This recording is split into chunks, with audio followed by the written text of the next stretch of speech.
about the subjects. There are more questions than answers. Radio Commands, talk today. Oh, what a compliment. For that, I thank you. What is happening now? There are hopeless and hungry. Now it's time for us to stand up to God or we fall to nothing. It's time now for Radio Cayman's Talk Today. If you're ready to talk, we're willing to listen. Cayman Islands' foremost listeners participation program. Radio Cayman's Talk Today. Listening to the general public, what the public is saying.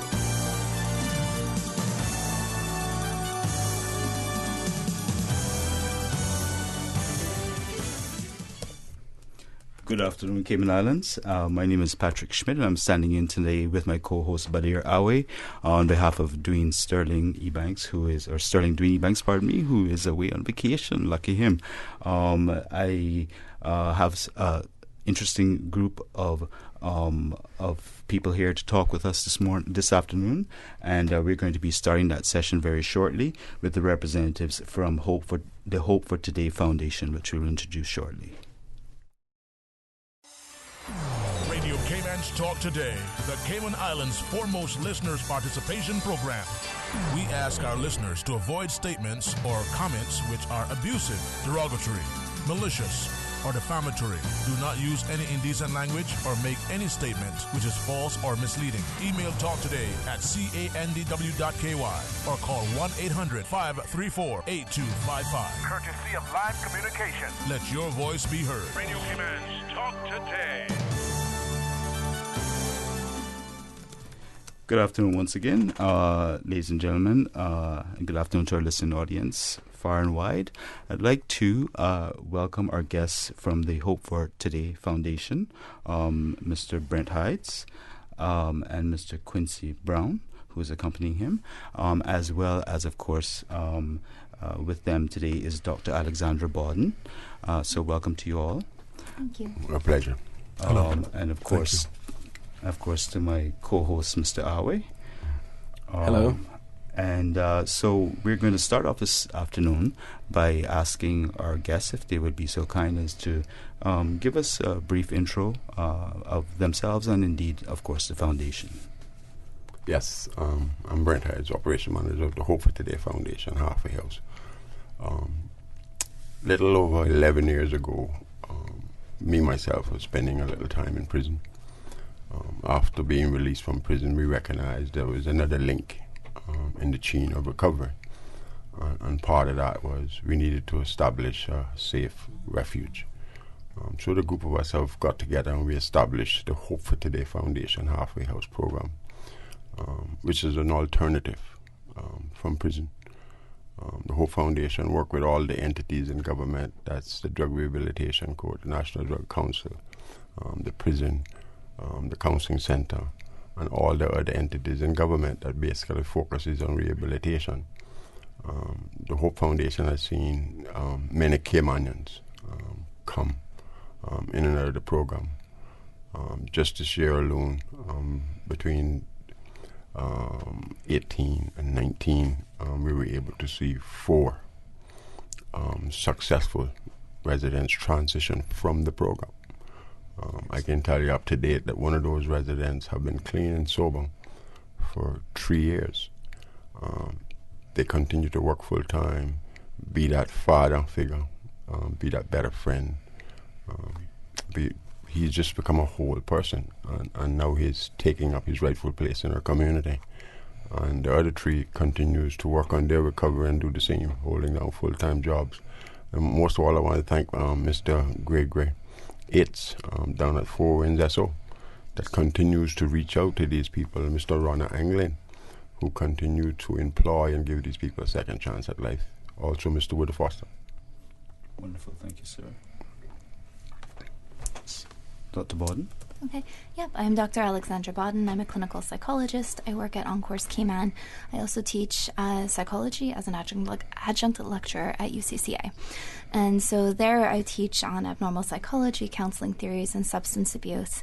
And so I've been partnering with Mr. Brent and the Hope Foundation to provide additional services through group therapy and group programs for the Hope Foundation for the residents that are there. looking at important life skills like effective communication, building healthy relationships, better ways of managing stress, and ways of moving forward towards your professional goals. And with that, what I really appreciate as well is that not only have I had the chance to work with the residents there who are always very engaged and they want to learn and want to be a part of everything that's going on, but they also allowed my students to join us as well for a session to hear from the guys what it's like to go through substance abuse, to get into recovery, what it takes to stay in recovery.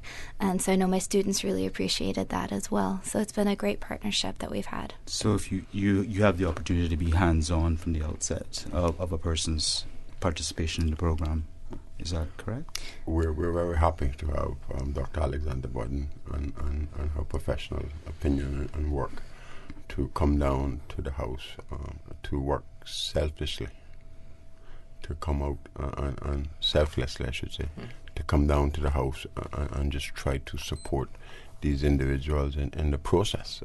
It takes a community. You hear them talking about it takes a village to raise a child. Well, it takes a whole country to get a drug addict back on track.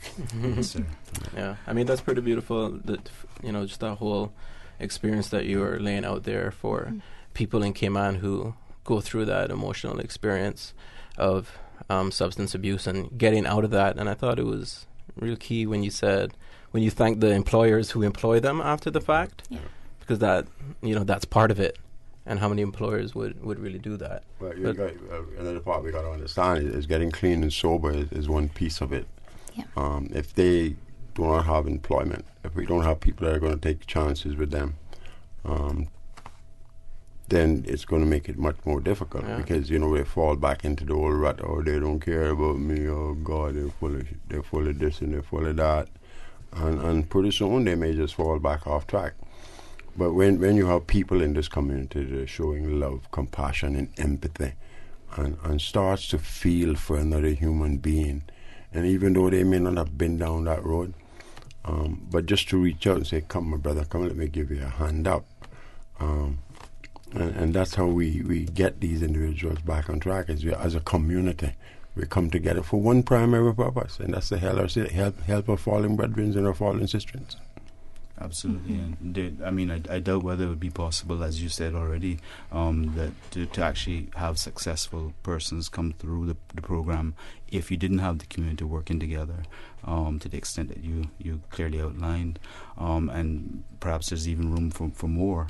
I guess there always is room for more. There's always room for improvement.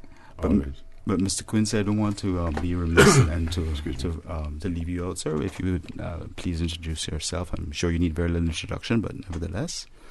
Good afternoon to Radio Cayman's listeners and to everyone here at this round table. Good afternoon. My name is Quincy Brown. I am a radio personality, entertainer, storyteller, jack of all trades, master of some. And it's good to be back home in Cayman. It's good to be a part of recovery. It's good to be a part of the solution and not the problem. What else can I say? I think that was well said. So what's your involvement with Hope for Today? Good question, Mr. Badir Awe. I returned from Jamaica. I successfully completed a course of study, a course of rehabilitation in the beautiful land of wood and water, Jamaica. And upon coming back home, I had nowhere to go. I came back with no money. Family is still a bit wary, should we take him in? No job. So if it were not for the organization known as the Hope for Today Foundation, I could very well be homeless, begging on the street. But because this organization that exists, Hope for Today Foundation in West Bay, before I left Jamaica, a month and a half prior to leaving, my doctor, my therapist were able to get in touch with Mr. Brent Hydes, the manager, and I got in touch with him myself to make provisions that when I landed at the Owen Roberts International Airport, I know exactly where I was going. So that's the role I play. They've assisted me, and I continue to do good only because, one, I have made my mind up that I've had enough of living that sort of lifestyle, and I want to live a healthy lifestyle. And number two, the Hope for Today Foundation has said, we will take a chance on you. Come in. You see, it's a halfway house. It's for those coming out of prison or for those coming out of rehab. And we stay there for 6 months to 12 months. And at this time, we transition back into the society so that we can find a job and continue then to be a healthy individual in the society. That's certainly the kind of encouraging testament that one wants to hear. And just look at this piece, you know, and I think Dr. Alexander Borden and I have spoke about this briefly a while back. You know, when you have a program such as the Hope for Today Foundation Halfway House program, you got to remember what we take away is all the worries of having money. It's not worrying about a place to sleep, not worrying about food to eat. We take away all of those worries. So when we take away all of those worries, we allow that individual then to basically focus on what he needs to do for his recovery. It's going to be hard to tell someone you need treatment, you need recovery, but you don't have no way to stay. You don't have no food to eat. You don't have no bed sleeping, and yet you tell them go get sober. Right. So you got to remember, we take away all of those worries. That allows the individual an opportunity to say, you know something, I should be grateful for such a facility. Let me then just focus on what I need to do for my recovery and pick up the necessary tools to maintain my sobriety. With that in mind, sir, do you find that you sometimes frequently are oversubscribed in terms of the amount of people that are trying to become part of the program, but perhaps you don't have the capacity for it? We have been full to capacity a couple of times. Yes, sir. And there's, like I say, there's always room for more facilities. Because one of the things that I would like to see happen is once the funds become available, is that supposedly we had somebody that their drug use was taking place, say, in Northside, their residents of origin. I would like for them to be able to transition or move from Northside to come to West Bay, to take them a little ways out of the environment. Yeah? Somebody in West Bay, for say, if there was another house like in Northside, they could move from Northside and from West Bay and then move to Northside. Just take them a little further out of that environment, that familiar territory. I would like to see a lot of stuff happen, but for what we have, we're extremely grateful, and I've seen progress. I've seen people, like again, I'll tell you, I've seen people come into the house and become whole individuals, become better fathers, better friends, better brothers, better sisters. Just becoming that whole individual that we need to see, and that they should be and take up their rightful place in this community. And probably being proud of it as well. And the nice thing about it is that you can't be pushing them around. Tell them, you know, like what I've always found is when someone's hooked up on drugs or alcohol, you know, it's easy to kind of lead them. You take them by the hand, you can lead them just for a fix or something like that. You know, they become different people. You know, they don't listen to the guy that have always railroaded them all the time. They can take up their rightful place, and no, I'm not going to do that. Sir, thank you so much for that. Unfortunately, we have to go for a short commercial break, but we'll be back shortly. Sure. I'm going to Vamp Motors to test drive the new 7-seater Rush. They have some really sweet deals going on now, not true? Yep, on SUVs. And they sweeten the deal by giving you a warm oven-baked cookie with each test drive. Better test drive more than one, just to be sure. Take a test drive for a sweet surprise this month at Vamp Motors. Test drive any SUV and receive a freshly baked cookie. It's our way of saying thanks for dropping by to check out our huge sale on every SUV in stock. Save up to $4,400 during Vamp's summer SUV sale. That's every SUV in stock on sale for thousands off or cash back. Sweeten the deal only at Vamp Motors, Walkers Road. I've got some beautiful clothes.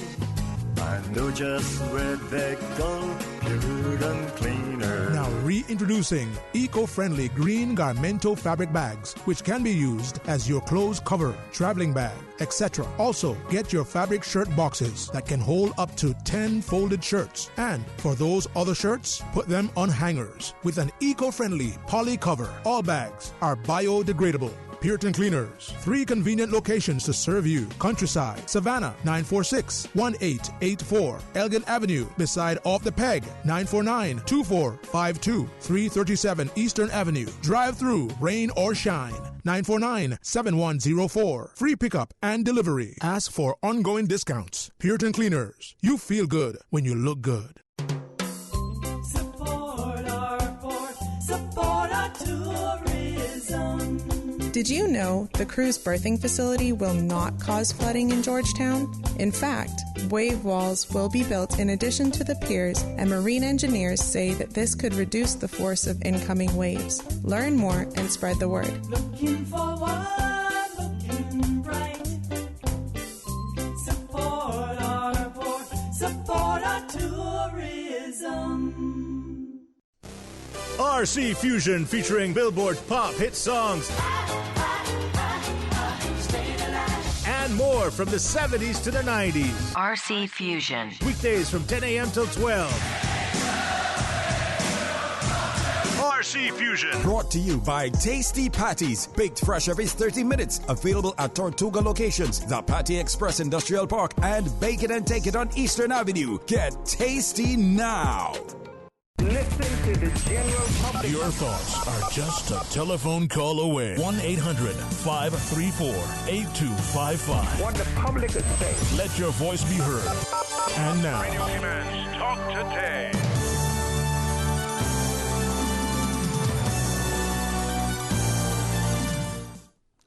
Good afternoon once again, ladies and gentlemen, and our listening audience here in Cayman and elsewhere. My name is Patrick Schmidt. I'm here with my co-host Badir Awe, and it is my pleasure to be talking with the representatives from the Hope for Today Foundation, in particular Mr. Brent Hides, Dr. Alexandra Bawden, and Mr. Quincy Brown. We were just discussing as we took the break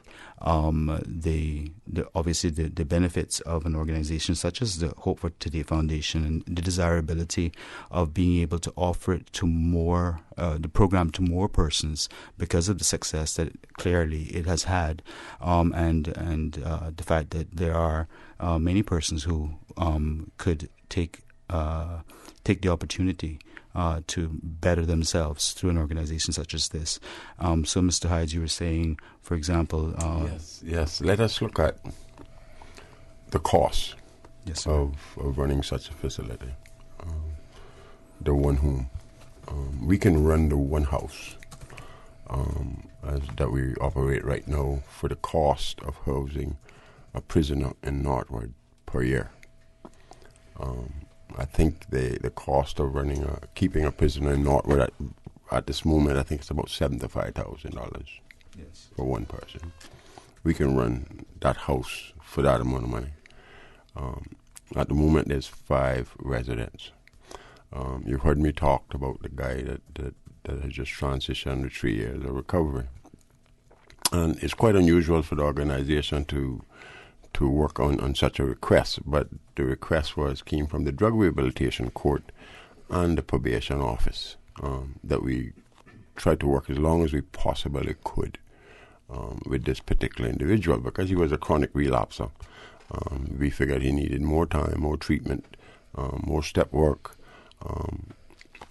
whatever we put together. He continued to comply, and today he's doing really well. So let us look at the cost of housing him at the halfway house for a amount of time he spent there. He stayed with us for almost 2 years. And that was an unusual request, but because it came from the Probation Office and the Counseling Center and the Drug Rehabilitation Court, we worked together for the benefit of the gentleman. Because I know him personally, I know him well. And today, like I say, he's going on almost 4 years of recovery. Nice. He's taken up his rightful place in the community. So you look at him being there for, let's say, 2 years. That's $150,000. So we have to look at the cost. The Hope Foundation can house up to 9 residents. For the cost of one. For the cost of one prisoner. So what's the journey like looking for funds? Actually, it's not. I really don't find it that difficult. We do need government funding. government needs to step in and look at it for what it is, because we do work with all the entities of government, and we focus on rehabilitation, and it's a benefit. It's just a benefit to government to support such organizations. What we have to look at though is, can you repeat that question again? I was saying, I was asking you about the journey, because it's a foundation, it's a company at the end of the day. Okay, I got it. We do fundraising. We put on an event called the Clash of the Legends. We do this walk. So between the Clash of the Legends and the contributors from our private sponsors, if government would step up for half of the funding that it takes to run this organization, we will raise that half. Because we do really well when it comes to fundraising. And a lot of people in the community actually support this organization because it benefits, and Dr. Alexander Borden talked about it, it benefits everybody. And for clarity, sir, at any given point, your maximum capacity would be how many persons? We would have at least 4 persons in the house at any one given time. But what would be the total amount you could cater to? We could cater to 9 residents. Okay, sir. Yes, as opposed to the 200 plus at Northwood. Not necessarily, obviously, all for the same thing, but nevertheless, the cost factor that you mentioned is still applies. It's priceless. This program is priceless for the community. Yeah. I think it's important to look at the whole community, like you said, as well, that how this would benefit other people as well, because there is such a stigma against substance abuse in Cayman. Oh, he's just an addict. Oh, he's just a, insert terrible word here for people who we know in the community who use drugs. But with the programs such as the Hope for Today Foundation that provide support for people coming either out of rehab, which so in the States, what would happen is if you were in a rehabilitation program all day, living there for 28 days or a few months, depending on the severity of what's going on and how long your treatment episode is, you would then step down to a partial hospitalization or IOP program, where you'd be still going to the program 3 to 5 days a week for 5 to 8 hours a day. And so there'd be a lot more support there as you're rebuilding your life in the community. That's something that we do have an IOP program at the counseling center, but it's not that intensive because they also don't have the resources to be able to do a massive program like that. Coming out of prison, you're going from around-the-clock care as well with everything provided to nothing, right? And then you're also coming out with a criminal record, which puts additional barriers in place to rebuilding your life.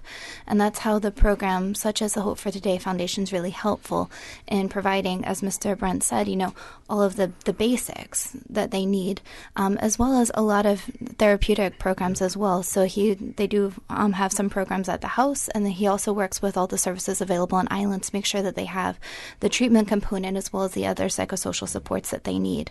The way this benefits other people is that not only do we not have someone in Northwood for $75,000 a year, but we also will generally see improvements in recidivism as well. With the support in place, they relapse less often and they'll have longer periods of sobriety by being able to work through the program and build a new, more supportive network outside of the old people, places, and things that they used to rely on when they were using. So with that, you'll see reductions in crime, and not only do we take away one person that was committing problems, but we also will then have another productive member. So it really is a benefit not only to them but to everyone around to have another adult who's able to contribute, to look after their family, to be able to give back to the community and be a part of our Caymanian community again. I don't mean to cut you short, Dr. Borden, but just a question that comes immediately to mind is this. What I understand from what you're saying in layman's terms is that a full 24-hour around-the-clock service such as is offered by Hope for Today is much more beneficial than one that sort of deals with the person or assists with the person during their periods of difficulty for a certain amount of hours during the day. And secondly, that especially in a community such as ours, which is somewhat isolated and obviously small, it is that much more beneficial that they be separated from those influences that could take them the wrong direction again. Is that true?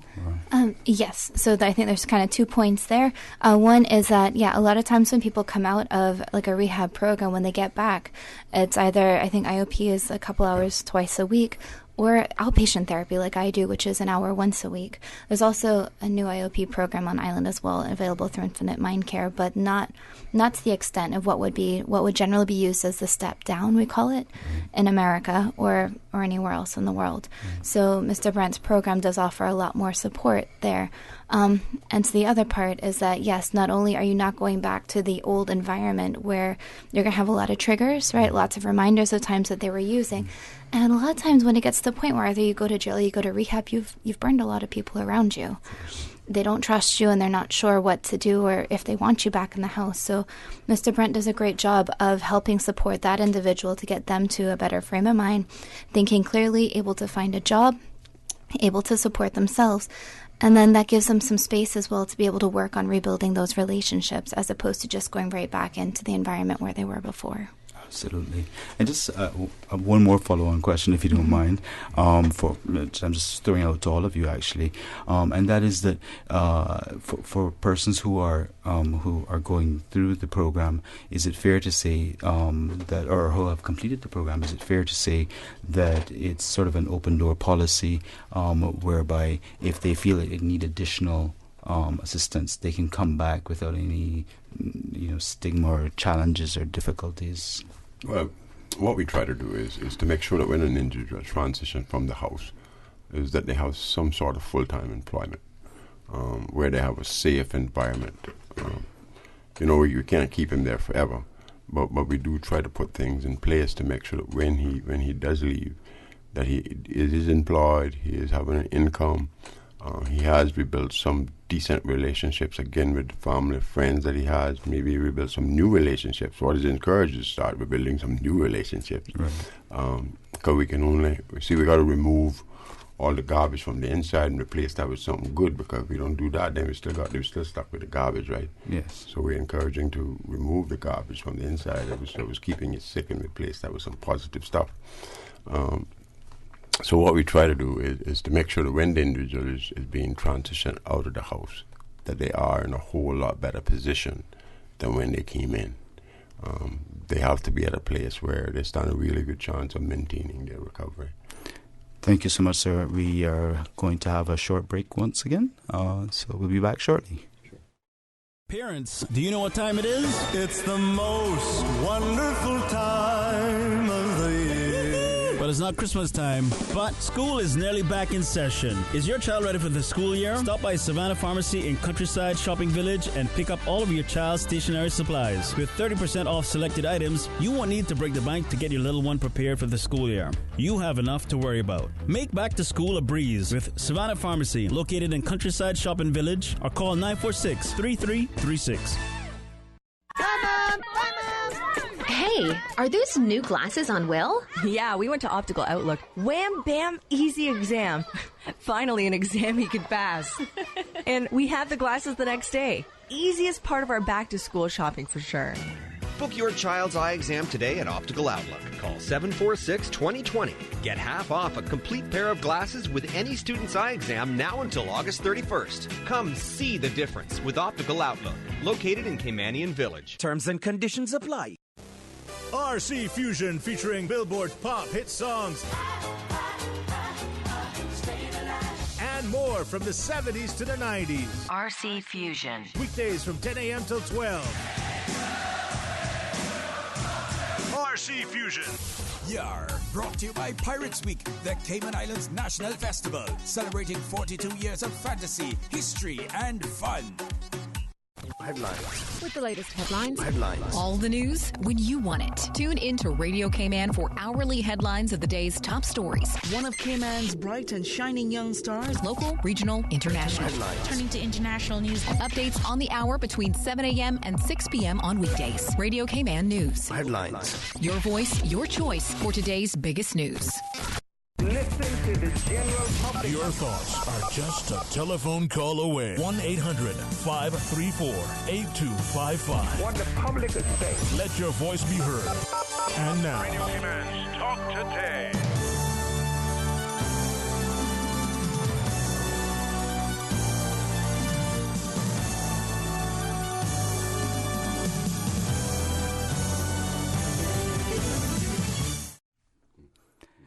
Good afternoon, ladies and gentlemen. Welcome back to Talk Today.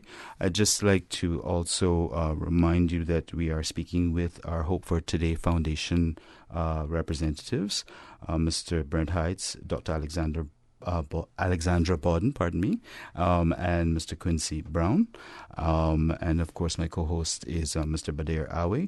I'd like also take the opportunity to remind you that we are available to take calls or inquiries from you, however you wish to send those to us. And of course, just by way of reminder, the telephone numbers are 949-8037, or if you wish to call us toll free, courtesy of Flow, 1-800-534-8255. Indeed, if you wish to send us a WhatsApp, it's 925-3210 and 3261, 3261. So it's 925-3261 for WhatsApp. And you can also email us on talktoday@candw.ky. Thank you. The Hope for Today Foundation is now presenting its 7th annual walk run. As an organization, the Hope for Today Foundation as a halfway house has been running for 11 years, almost 12 years. But there's a walk run, and I know a lot of people who are health conscious like to stay fit and try to work out. I mean, it seems like just every other day there's a walk run happening, right? Incidentally, there's also another walk run happening that day as well. But it's the 7th annual Hope for Today Foundation 5K walk run. It happens on Sunday, the 29th of September, starting at 7 Mile Beach on the West Bay Road, the 7 Mile Beach Road, and we traverse from the 7 Mile Beach to the West Bay Fire Station, and we make our way back to the 7 Mile Public Beach. That's 5K, right? So if you can walk, you can run, you can bring your baby in the stroller, bring your dog, bring your cat, and make it a family affair as we walk, run. Please note the time change. The walk run happens this year at 6 p.m. Yeah, that's right. It's an evening walk run. Sunday, the 29th of September. Just making sure you mark your calendars. 6 p.m. is the walk. 6:30 p.m. is the run. And we want to thank everyone in the community who has come to Foster's Food Fair on a Friday and Saturday to buy your tickets. Tickets only cost $10, and many persons in our community have come out. They've bought tickets.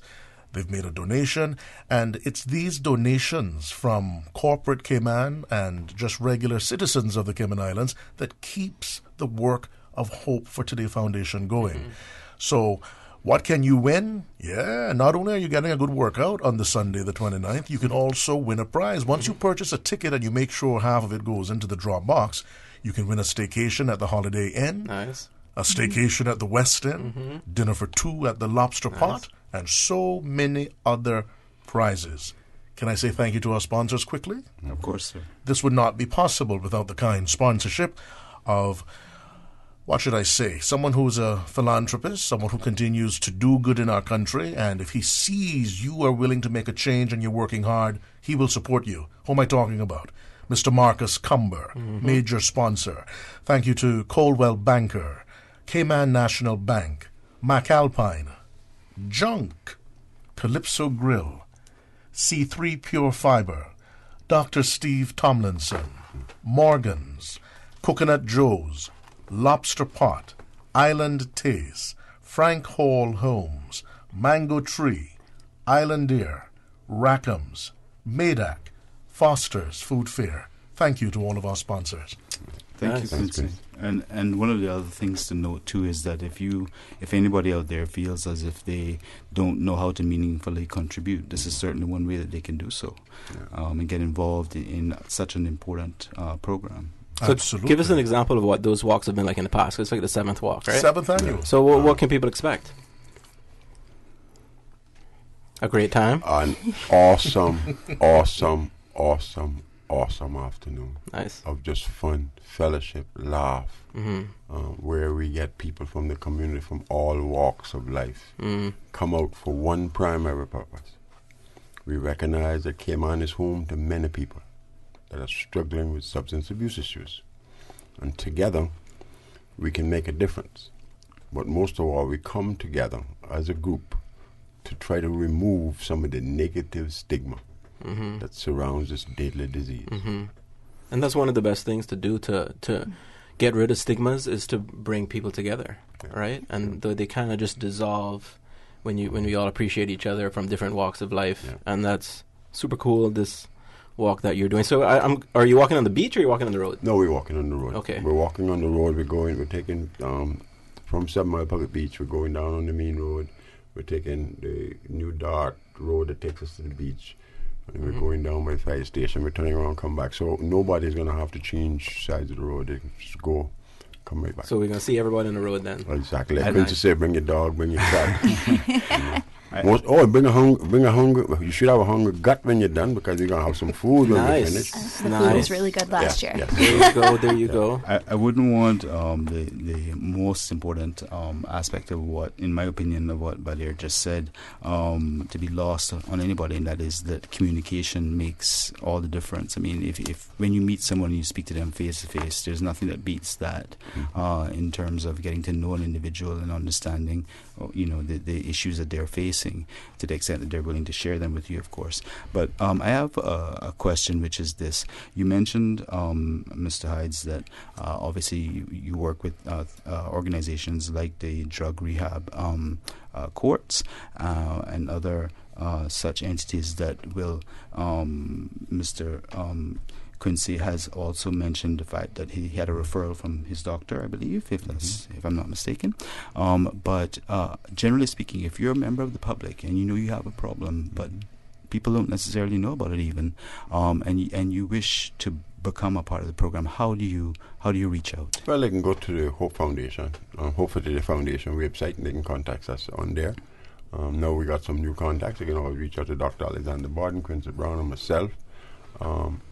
And they can call me at 928-9099.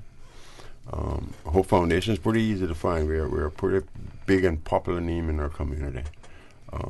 If you're not sure exactly how to do it, you can reach out to the Counseling Center, Caribbean Haven, National Drug Council. You can go down to the courthouse and you can say, I would like to get in touch with the Hope for Today Foundation. I'm sure Judge Forlax will say, good place, young man. Time for you to straighten up. So there's many. There's many links. To what about the district clinics? Can you show up at a district clinic? I can tell you, let me tell you, my friend. If you mention Hope, I'll tell you what a friend of mine told me one time. He said, Mr. Hides, he said, every time your name is mentioned, he said, everybody in this community knows exactly what they're talking about, and that's rehabilitation and stuff like that in this community. So when it comes to recovery, your name pop up first. And do you think, sir, that the stigma that we've been talking about all along, that has been dissipated somewhat? I mean, do you think the stigma is going away and things are changing in Cayman? I think it's getting better. Yes, sir. I think it's getting better. I think people are recognizing the fact that we do have places in our community where people can reach out for help. Things are getting so much better, and people are becoming much more open about their substance abuse issues. Sometimes we will eventually need family interventions in order for it to happen, but we're getting better. We still have a lot of work to do because we got those people up in them high seats and things that they're not too open about their problem. Right. And the problem I've always found in Cayman is, if you're holding a high seat or you're holding a big job someplace, you just never want to open up and talk about your issues. But it's there. We know it's there. Mm-hmm. Of course. But Cayman, as far as substance abuse and other problems, mental health and stuff, we're coming much more open. People are talking up, they're speaking up, and we just don't want to forget about the mental health side of it or the drug abuse issue. We want to look at the other issues, the domestic abuse and all that stuff that goes on in the household that people just they shut down, don't want to talk about it. It's happening here, my friend, and a lot of people are we have a call coming through, by the way, sure. Mr. Hides. So, hello, caller? Hello? Yes, sir. Welcome to Talk Today. You're on line. You're on air. What is your question, sir? No, this it's not much of a question. It's more of a comment, actually. Okay, sir. Yeah, I just like to. I know Mr. Hides personally. I'm Mr. Brent Hides. This is all. I think he's doing a very commendable job with the Hope group, and I think he's a very determined guy to do a lot of good things for the island in general, and I just wish him all the best, and hopefully that the rest of the guys are just as successful as him, and that's what I want to say. And thank you so much for listening to me. Thank you. Thank you very much, sir. We really appreciate those positive comments. I'm sure Mr. Hides does as well. And thank you for taking the time to express those. We have to move quickly to, we have received the WhatsApp, and I'm afraid I didn't initially see it, but nevertheless, here we go. Badir? Yeah, so the WhatsApp question is, what is the possibility of the Hope Foundation getting central air conditioning as well as water heater? Why don't they have these two amenities? Thanks for reading. Yeah. Again, we recognize the fact that when you're running such an organization, you remember we are a non-profit entity. We raise funds to actually keep this facility running. So at times we got to look at how we cut costs. Mm-hmm. We have to look at how we cut costs. We're not sitting on a big bag of money where we can say turn on the AC or do this and do that. You know what I mean? We have to look at where the organization is at financially. How can we keep it open yearly? Not keep the water heater going and keep the AC going for 6 months. Then all of a sudden we have no facility. But it's a comfortable facility. Exactly. Yes, Exactly. I mean, we try to make the house as comfortable as we possibly can. Right. And we have to look at our funding. For some reason, people have a tendency to think that because it's an halfway house or it's a rehabilitation house that they actually should have all these privileges. You got to remember that being at the Hope for Today Foundation, and I'm going to say this boldly, it's a privilege. It's a privilege to have such a facility. And let me, I don't know who the caller is, but I would say boldly and bluntly, we have to look at how we cut costs of running these facilities. We don't have a whole lot of money to go and talk about turning on AC, turning on water heater, and all of these things, right? If the funds was there, and this is another thing that we're trying to reach out to government for. Right. We're trying to reach out to government for some funding that a lot of changes can be made at the facility that we probably could install a water heater,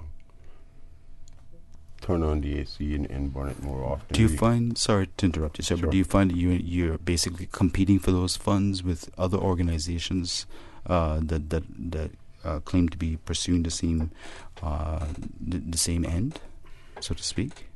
That is to say, the rehabilitation. I don't look at it as a competition. Right, sir.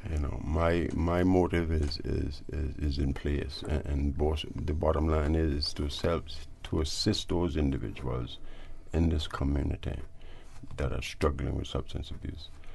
Another part to that we got to look at. Being at that facility is temporary. It's not something that you're going to be, it's not like you're going to be living there for the rest of your life, right? The bottom line is you got to come in, get some recovery, and then you move on with your own life. And we talk about water and we talk about ACs. Probably if you're living in your own house, you probably wouldn't turn them on either. Right. You may not turn them on either. The cost of AC and electrical today, you may think about it. You may, I don't know. Well, I just know at this time, my friend, we have to look at our budget. Yeah. Of course, that is always a challenge, and yes. Of course, we wish you and the entire Hope Foundation all the very best in your efforts. You're doing certainly a commendable job, as is clearly borne out. And we have to go to the news soon, so I'd like to give you an opportunity to have a few closing comments. So I don't know, Quincy, if you'd like to start since you're nearest to me. I think it's very important that our listeners realize that a halfway house is not a prison, it's not a boot camp, it's not a rehabilitation center. It's an in-between for those coming out of prison with a history of drug and alcohol abuse and those coming out of rehab. So the Hope for Today Foundation continues to offer us the facility to continue to work a program of recovery. And I realize that recovery is so much more than stopping drinking and stopping using. This is now where the hard work begins. defects of character, having a better attitude. The goal is to become the best version of myself, and recovery makes that possible. Thank you for having me on. Thank you, sir. Mr. Ives? Yes. For me, I have to look at the opportunities and the privilege that I have been given since getting clean and sober myself. And that's to have the privilege to work with other individuals that are trying to better their life. I'm blessed. I'm blessed as a recovering addict myself. And we very much appreciate it. And I feel the pain. I feel the pain of those that are struggling with this deadly disease. And I pray that they will find recovery for those that are hurting. Many mornings I get up and I say, I wish I could take off all of my recovery and just give it to somebody. Mm-hmm. Mm-hmm. But they have to work for it also. Mm-hmm. And I think Quincy touched on something just now. It all starts with attitude. Mm. Thank you, sir. Dr. Borden? Yeah, just that there's help and hope available. Thank you guys so much for letting us come on today, and It's been a I hope pleasure. to see everyone out at the recovery walk. Absolutely. We'll be signing up tomorrow, right, brother? Definitely.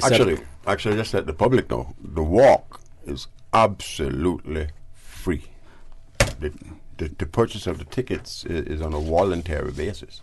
You can come out and you can join the walk for free, and it qualifies you to win some really great trophies. Thank you, sir. Sorry, we must break for the news now. Radio K-Man. Radio K-Man's newsroom. These are the biggest stories right now.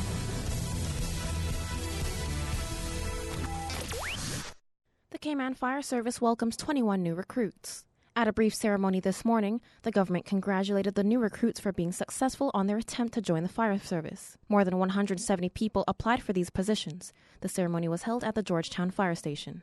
In news elsewhere, 3 people, including 2 nurses of a Florida nursing home where 12 people died in sweltering heat, turned themselves in on Monday to face charges, their attorney said. A total of 4 people employed at the rehabilitation center at Hollywood Hills at the time of the 2017 deaths were charged, including the 3rd nurse. Attorneys Jim Cobb and Lawrence Hashish told the Associated Press. They were not sure if the 3rd nurse, whom neither of them represent, had turned herself in. Cobb and Hashish also said they were uncertain what charge their clients faced, but expected it to be manslaughter.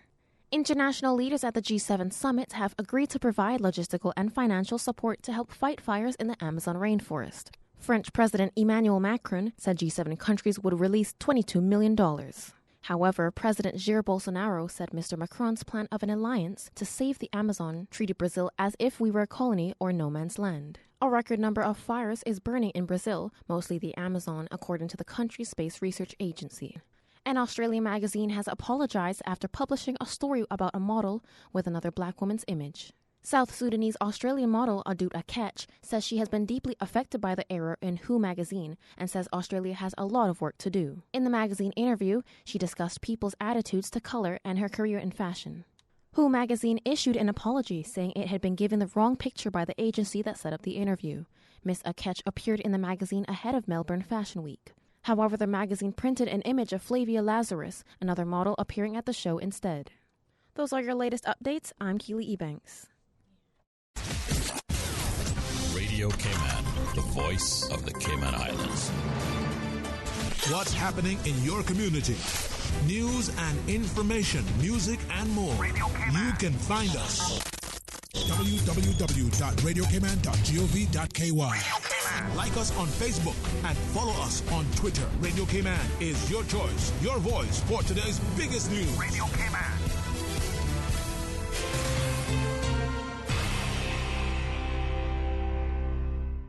.9 Radio Cayman helps you to weather the storm during this hurricane season. One of the most crucial elements of hurricane preparedness is storm awareness. During the season, it is of utmost importance to pay attention to the latest local weather forecasts, as hurricanes do not suddenly form or strike. There are various methods of advanced notification.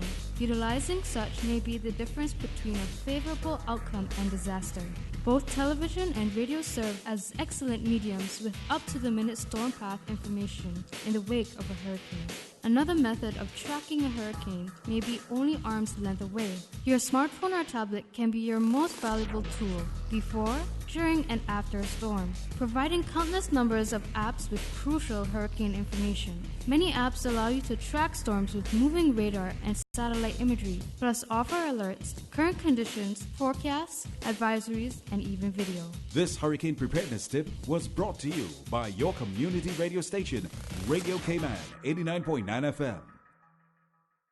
Listen to the general public. Your thoughts are just a telephone call away. 1-800-534-8255. What the public is saying. Let your voice be heard. And now, Radio Cayman's Talk Today.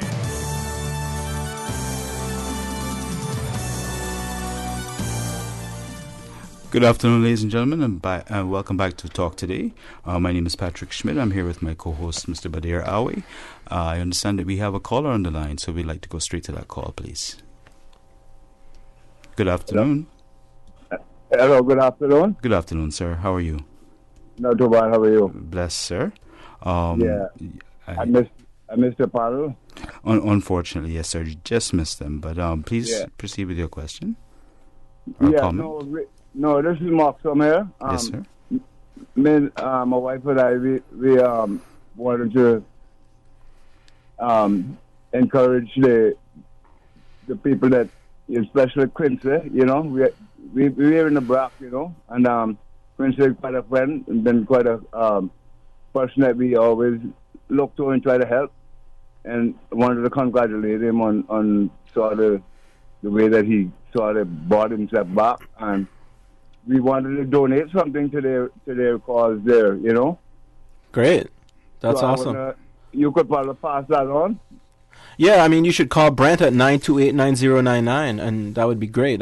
We appreciate that. Thanks for the kind words as well as the contribution. That's awesome. Well, my wife is here too. She wanted to say something in Monday behalf, you know. Of course. All right, then. Hello, Patrick. Hello, ma'am. How are you today? Not too bad. How are you? It's good to hear you. Thank you so much. It's good to be here. I know you know who it is. Me and your mom grew up together, so yes, ma'am. I friend. certainly do. Yeah. How are things in the BRAC? All right, it's okay. That's quiet, kind of slow, but we're still managing. Yes, ma'am. With the help of God, so we want to, help out in any way that we can. And I am so glad to hear Quincy back, and and I want to encourage him, you know. But I can't tell you how much. I mean, obviously, Quincy can speak for himself, as is clearly the case. But I can't tell you how much I'm person.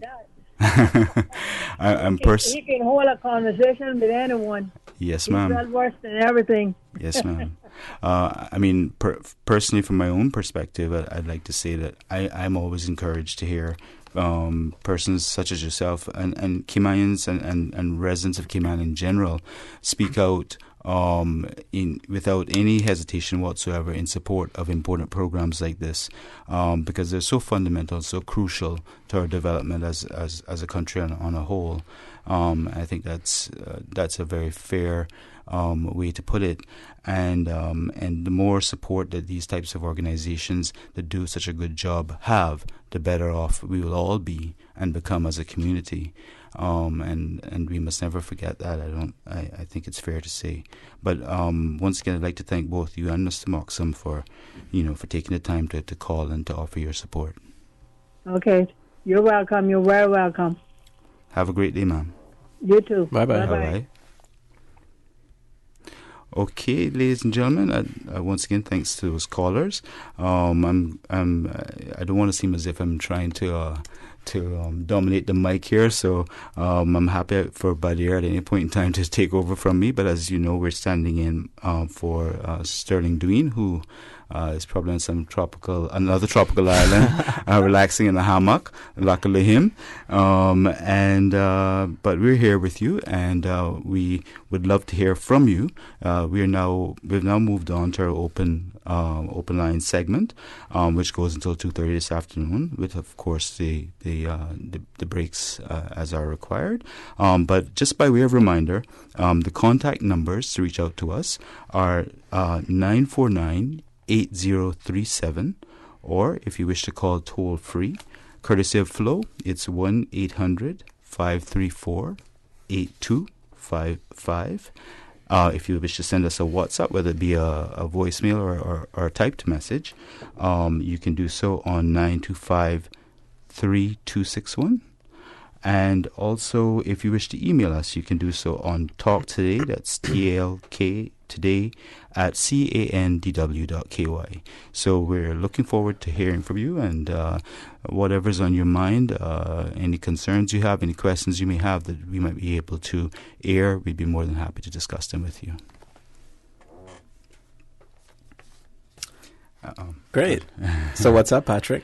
Well, I believe that we are about to have a deluge of calls, no doubt. And here we go. Good afternoon. You're on Talk Today. Good afternoon, Patrick and Buddy. Hello, good Hello. afternoon, How are ma'am. you today? I'm going to keep you guessing as to whom this lady is speaking with you. I think But I know it exactly who it is. was refreshing to know that you are on, but I would like to hear an exchange between the two of you, as Sterling sometimes would do with his guests, just to talk on a particular topic, and I think that would give people an opportunity to speak if they don't particularly have anything on today. But it's nice to hear these voices. Not that I don't miss Sterling, and I would bet Badir that I don't think he's in a tropical island. I think he's a little cooler than what we have here. I hope so, because it's hot around here. So. Oh, it's good, yeah. Well, I haven't seen Badir for a while, and now that I will hear him, I want to hear him talk about your own perspective as you see Cayman growing up, and what you like about it, and things you think we could make a difference, young people could make a difference, and that sort of thing. I think that exchange would help us to hear how your perspective. Is it? I'm not going to say your name unless you want me to, ma'am. But as I said, I do recognize the voice, and I'm thank you for your. This is Patrick, by the way. Thank you for I know who it is. For your comments. Of course, we can talk ad infinitum about our particular experiences as young Caymanians, or relatively young Caymanians, I suppose.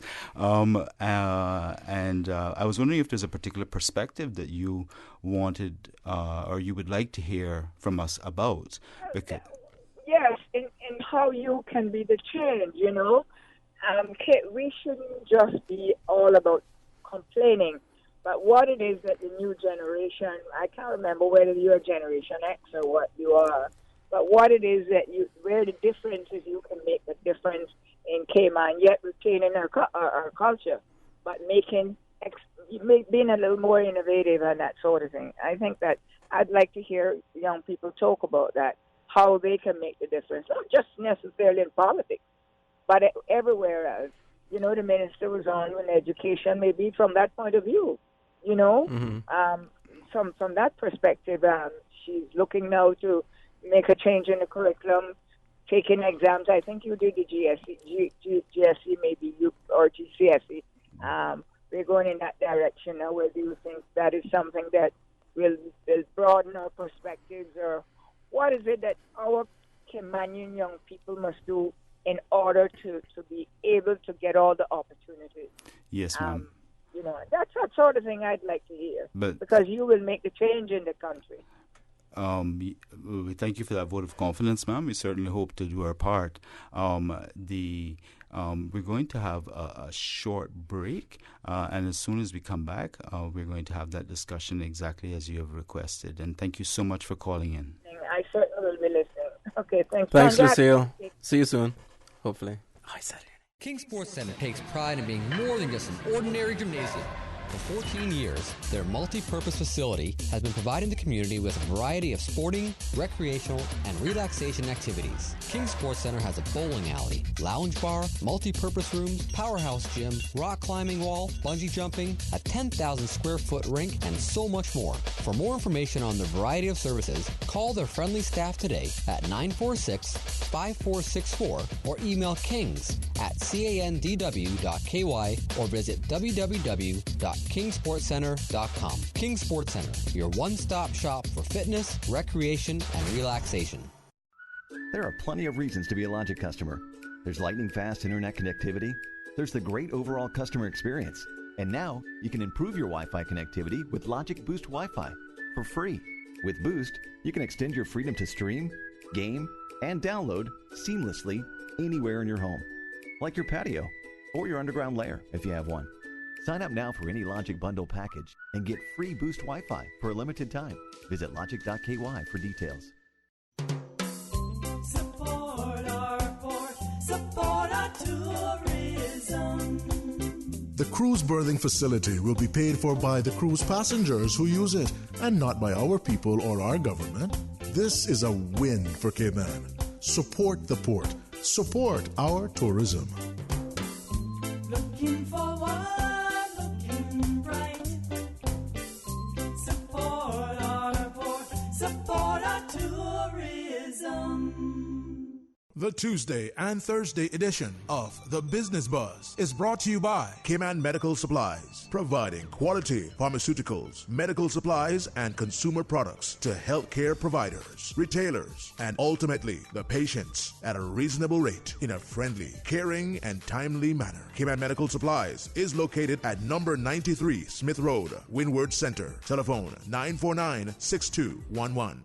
Listen to the general public. Your thoughts are just a telephone call away. 1-800-534-8255. What the public is saying. Let your voice be heard.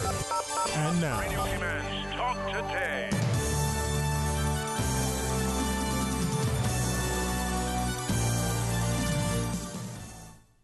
Good afternoon, ladies and gentlemen. This is Patrick Schmidt filling in for Sterling Dwayne Ebanks. My co-host Badir Awe is with me as well. We'd like to start off by responding to the last caller who was inquiring about our opinions as younger Caymanians, I won't say young Caymanians, about some of the things that are occurring and how we are affected by it and whether we feel that we can make a real change to the status quo, so to speak, to the extent that it needs to be changed, because obviously there are some very good things that are in place. Otherwise, Cayman wouldn't be the success story that it is in many ways as it is today. However, there's always room for improvement, and one of the things that, in my own opinion, we must not forget ever is that we are increasingly part of a much larger world, and we're increasingly affected by, not just because of the fact that we have people from various different cultures and communities coming in and becoming a part of us, and in many cases eventually becoming Caymanians and reforming the fabric of what is a Caymanian, which we've by and large been accepting of. But we must also bear in mind that whatever happens, for example, the current news is featuring things such as the terrible fires in the Amazon, how that affects climate change, how climate change affects us. I recently learned, for example, that as a matter of fact, when I was in primary school, which was not too long ago, we were told that our average height above sea level was 8 feet. I've recently learned that we are now on average 7 feet above sea level. And so we've lost a foot in just a few years. That is a matter for concern, in addition to all of the other factors that have been the current topics regarding depletion of beach, especially the 7 Mile Beach in certain areas, in particular the southern part of the 7 Mile Beach area, which of course is crucial to our tourism product and indeed our economy. So there are many concerns. Everywhere you turn, there's a concern. That the point is not, however, to place anyone into a negative feeling about our future, but rather to start the ball rolling about how we can positively change or do our part to positively change the future. And I believe that there's much that can be done if we take a genuine interest in our progress.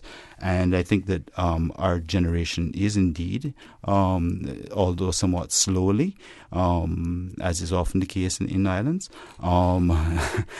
engaging in the responsibility of trying to make changes. We see this manifested in a number of different ways, in particular the voices that are coming forward and speaking out. And whilst I'm not inclined towards taking any particular political position, I mean, we're all cognizant of the fact that the verification process in relation to the petition regarding the cruise port, or rather the port facility, is almost nearing an end in terms of the necessary 25% of the electorate being met. I believe on last time it was reported we were under 500 votes remaining to be verified in order to meet the 5,292 persons required in order for a referendum to be required. So these kinds of things are not in any small way due to our generation participating in the process, in my opinion. Badir? Yeah, I mean, I think I agree with a lot of that, and I just probably say it in a different way. For me, thinking about the question that we were just asked, I was just in Trinidad for 10 days with Carafesta, so Cayman Islands contingent of artists went over there to represent. And what I noticed was I got to experience Trinidad for the first time, and it really made me compare and contrast Cayman and Trinidad, and I've been to some of the other islands, and sort of recognizing where we are, how we fit in the Caribbean puzzle, and understanding that we have been blessed a lot more than the other Caribbean countries. We are rich in resources and in culture, and to embrace that, to be thankful for that, but to be humble as well, to recognize that these were gifts that we were given. We weren't even, especially the younger generation, it's not necessarily that we deserved it. It was given to us as a matter of course. So whereas maybe Trinidad, maybe some of the other islands didn't have that same gift. So to recognize that, and then to keep the humility, because, we don't want to become like the prodigal son and squander what we have. So, that's just kind of how my mind went when we heard that question there. Just, it's sort of having an awareness, embracing our understanding of ourselves and our context, our history, so that we can better progress towards the future. In that regard, Badir, I mean, one of the things is that, I'm not trying to contradict you. You obviously are entitled to your own opinion. Well, I would question the statement about us having resources. In truth, our main resource is 7 Mile Beach when you look at physical resources or geographic resources. It's a great resource. Yes, of course. But, I mean, there are places that have oil and bauxite and, more fertile lands and so on and so forth. And hence the relatively late development of the Cayman Islands as a country. And we still have a relatively small population, thus less people to draw on for those purposes. Now, I'm not saying that to contradict, as I said, but I'm saying that to say that we need to put it into context and recognize that a lot of this has been created by efforts of people that have gone before us, and who have done the right thing. Not always, but most of the time, which is not always the case everywhere. But that having been said, it's up to us now to take what we have and make it better. And that is a real challenge. And in the context of what Miss Lucille, since you already mentioned her name, said, I would like to specifically say that I was really pleased to hear what the Honourable Minister and her team said this morning on Mr. Art Connor's show. For the record, and in relation to the switch to back, in a sense, to the full British educational system with the necessary adjustments for the Cayman Islands to make it relevant, because the thing is that it seemed to me for a long time, and this is post my leaving high school, because she was absolutely spot on correct that I did do GCE and GCSE, and I was on that transitory year not too long ago, and it became very confusing to understand what was going on with our education system, and I think it didn't benefit our kids tremendously. And so many of them are struggling. And to hear the positive things that she said, in particular for me, I think that it is so crucial that she made a statement that Spanish as a second language would be taught from the very beginning of school. I mean, I think that's fundamentally necessary for us to remain competitive in the world that we live in today. Yeah, I agree with that statement about understanding another language, because there are many opportunities for people who can speak multiple languages. It's a great asset to have. And, speaking of assets, and our physical asset is 7 Mile Beach, just to address your responses, well, we do have another asset in Cayman, and that's cash.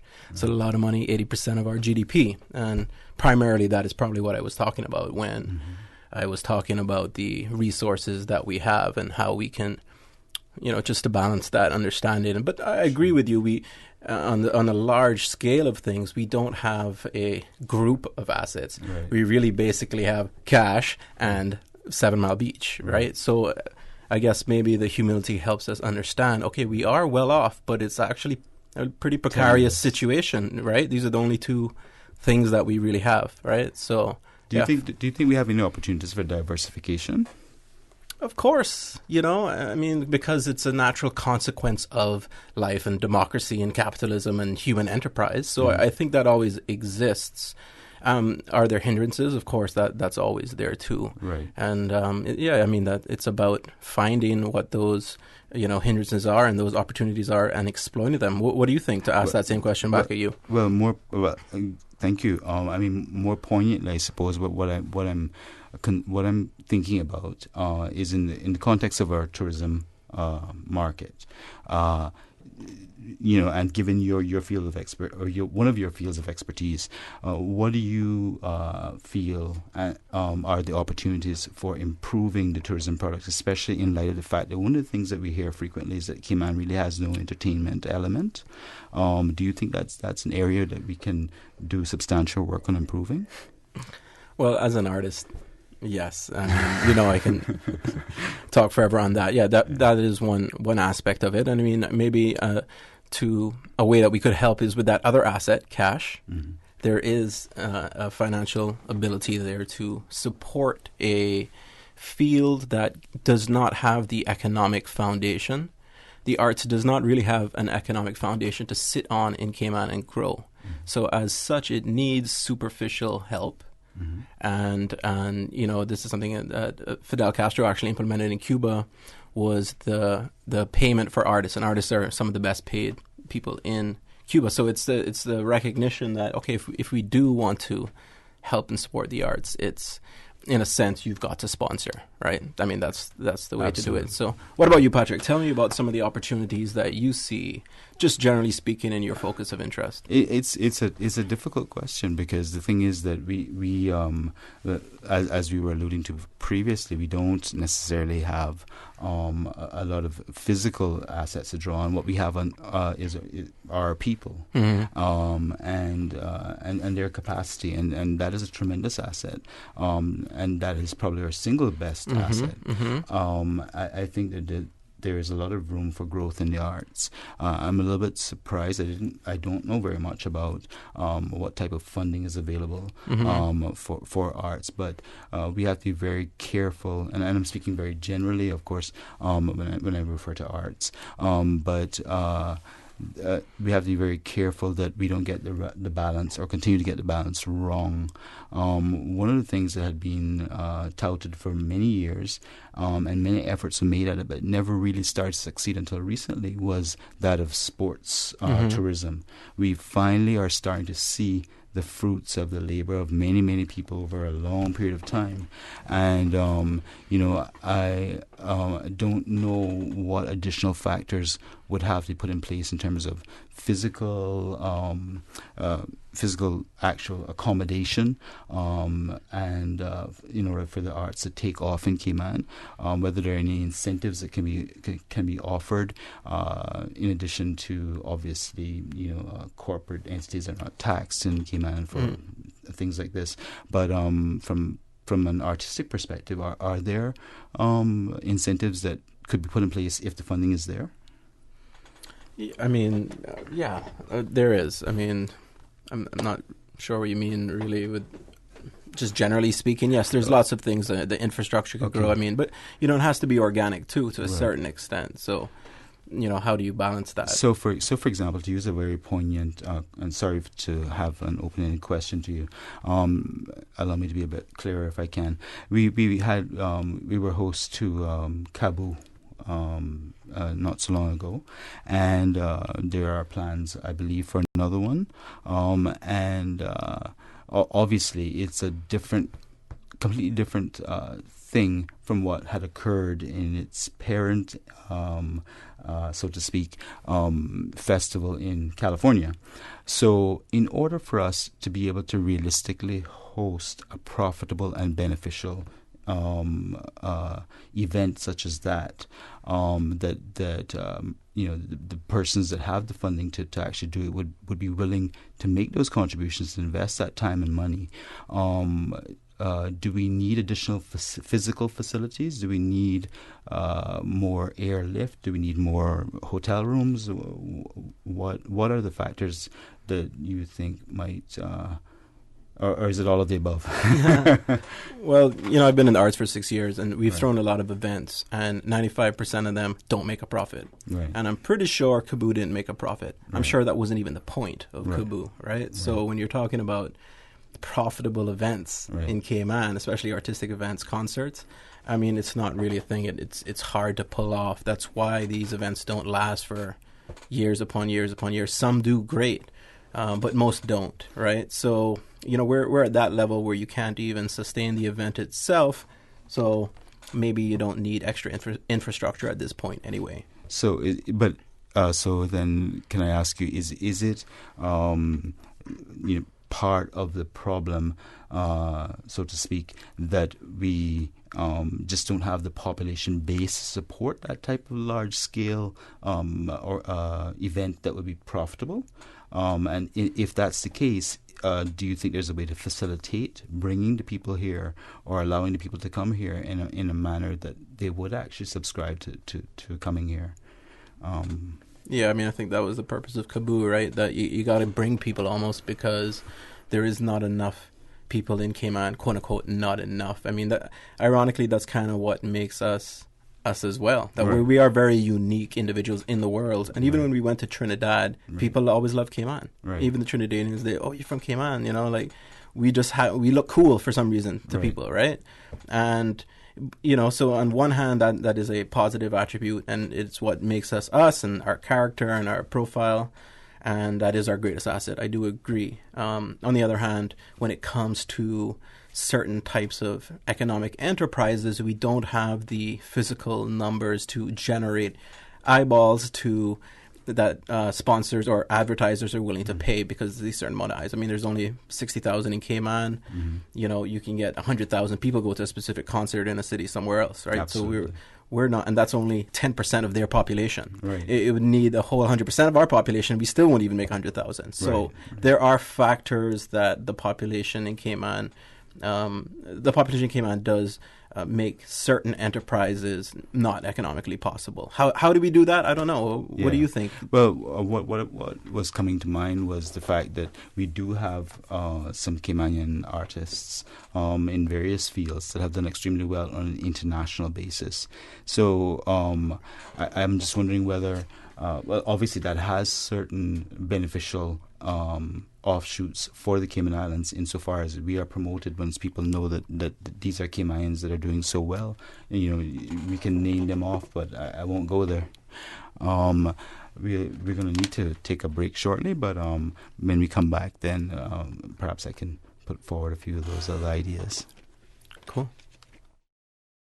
At Seaboard Marine, customers often ask us questions about their shipments. I have various items coming from different suppliers that I need to ship to Cayman. Do you offer consolidation? Yes. Seaboard Marine offers consolidation for full and less than container loads. We can hold your packages at our Miami warehouse until everything arrives and ship it all in one go. And we have the best rates to Grand Cayman. Visit seaboardmarine.com for more information. Shipping shore to shore, Seaboard. Steve Higgins Productions, in association with the Lions Club of Tropical Gardens, the Cayman Islands Cancer Society, and the De Silva Family Trust presents Music of the Hearts, a fantastic evening of excellent music presented by Delia Winter, April Marr, and Steve Higgins at the Marriott Beach Resort, 7 Mile Beach, Sunday, September 1st, 2019 at 6 p.m. Sponsored by Harney's, Appleby, SMP, NCB Capital Markets, Jamaica Tourist Board, and Radio Cayman. Tickets $25. Available at Funky Tanks, Super Stitch, or any member of the Lions Club of Tropical Gardens, or call 925-9134. That's 925-9134. Proceeds will go towards the Cayman Islands Cancer Society and the Lions Club of Tropical Gardens. That's Steve Higgins and Friends in Music of the Heart. Sunday, September 1st at the Marriott Beach Resort. Don't miss it!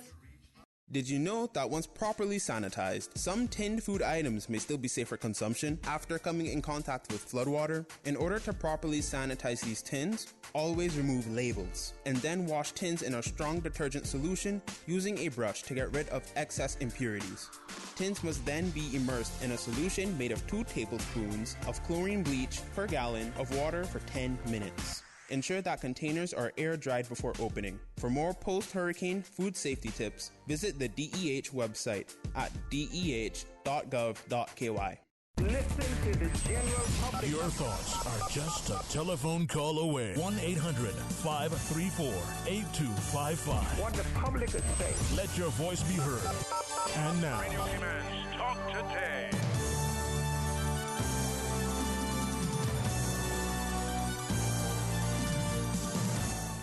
Good afternoon, ladies and gentlemen of the Cayman Islands and all of our listeners near and far. This is Patrick Schmidt filling in for Sterling Dwayne Banks together with my co-host, Mr. Badir Awe. And it is our pleasure to be here with you this afternoon. Currently, we're discussing a topic which was mooted by a very prominent person in our society who's helped all along our developmental stages for quite some time on the topic of what do we believe our generation can do and how can we become more involved to promote the further success or the continued success of the Cayman Islands, if not enhance it. And we were chatting a little bit offline, and we're both very much of the opinion that there are possibilities, but these possibilities must be taken on, in my opinion, as an effort by all of us, or certainly a majority of us. And in order for us to move forward, there's certain older ideas, so to speak, that perhaps we need to re-examine to see the relevance of them. And this is not meant with any disrespect whatsoever, of course, but the fact is that in 2019, not far away from 2020, there aren't many countries in the world with 20, 30, 40 different nationalities represented as part of your actual population, which then enforces upon that same very multicultural, multi-religious population certain values that may be considered largely antiquated and somewhat unfair. And I use those words rather liberally, but the reality is we do, I think, need to have and demonstrate the impetus to change things in a positive light. And I'm not sure that, for example, there are leaders, irrespective of what government it is, whether the present one, the previous one, or the one to come, are 100% familiar with, at least not by virtue of the overt actions which could be taken, with the fact that many people, for example, of our generation, which will soon be the majority of the voters, by the way, are not 100% happy with with the status quo. I mean, why is it, for example, that your day of rest must be Sunday, as mandated in a very relatively old law? This is no disrespect for those persons who regard it as their day of rest, of course. The vast majority of us still do. But many people have to work outside, work on a Sunday, if you're at the hospital, if you work at the airport, etc. But apart from that, the reality is that other religions consider another day, perhaps their sacred day, and we need to be cognizant of that, and we need to respect that. And I think we're saying the words, but we're not fulfilling the actions, in my opinion. Yeah, so are you saying that there are people who cannot worship on the day that they want to worship on? Or are you talking specifically about a legal requirement of sorts? Specifically about a legal requirement, insofar as, to be 100% clear on this, obviously we know that existing entities that can service the general public, that is to say, throughout the week, Monday through Friday, cannot perhaps do so on a Sunday. Let's say a bank, for example, because their licenses simply would never permit it under the current, the existing regime of laws. And I think it's time that we re-examine that. The other day when I had the opportunity to speak with Sterling Dween on a similar topic, we were talking about consolidating what we currently have and making sure that that it is sensible, applicable, and enforceable, and that it allows us to move forward. So that's a very roundabout way of answering your question, but fundamentally, the first hurdle which must be overcome must be that the legal hurdle must be removed, or legal barrier must be removed. That must come from our leaders naturally, and I think that they should understand that it is many persons' opinion, certainly from what I gather, that a lot of those barriers are in fact, no longer have a place in present-day Cayman. Yeah, I mean, I agree. I think you should always assess the laws and rules that we've been handed on, seeing if they're still applicable. You saw Peter and Paul in the New Testament, in the early Christianity, is exactly what they fought over. Peter was trying to bring the Jewish customs, the old Jewish laws into Christianity, whereas Paul was like, nope, that's not necessary anymore for these reasons, blah, blah, blah.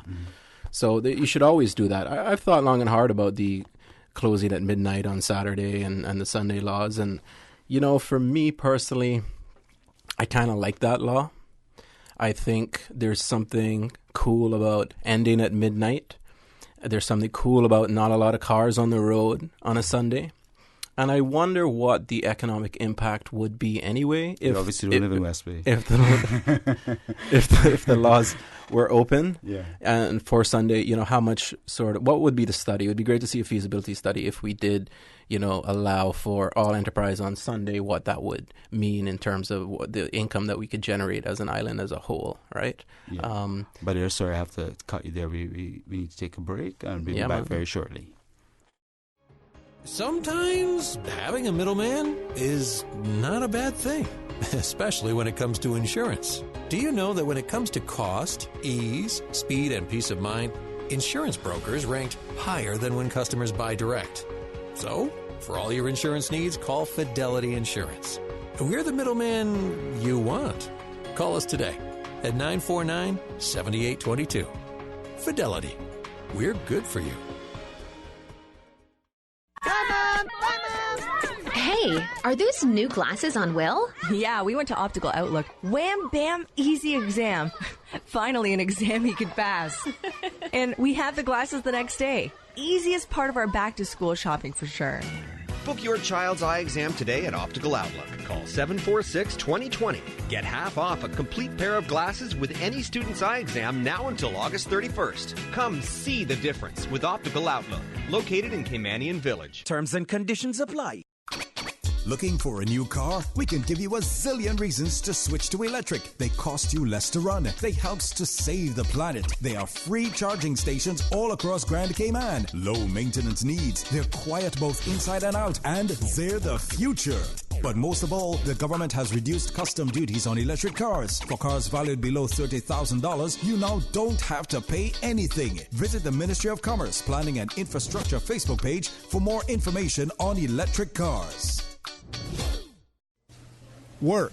will soon launch Jobs Cayman, an online system that allows registered users to access job postings created by registered employers. This system offers a better approach to facilitate Caymanians in finding employment and allows employers to search for qualified and skilled Caymanians who are seeking employment. For more information on the registration process and what you need to register, visit www.worc.ky.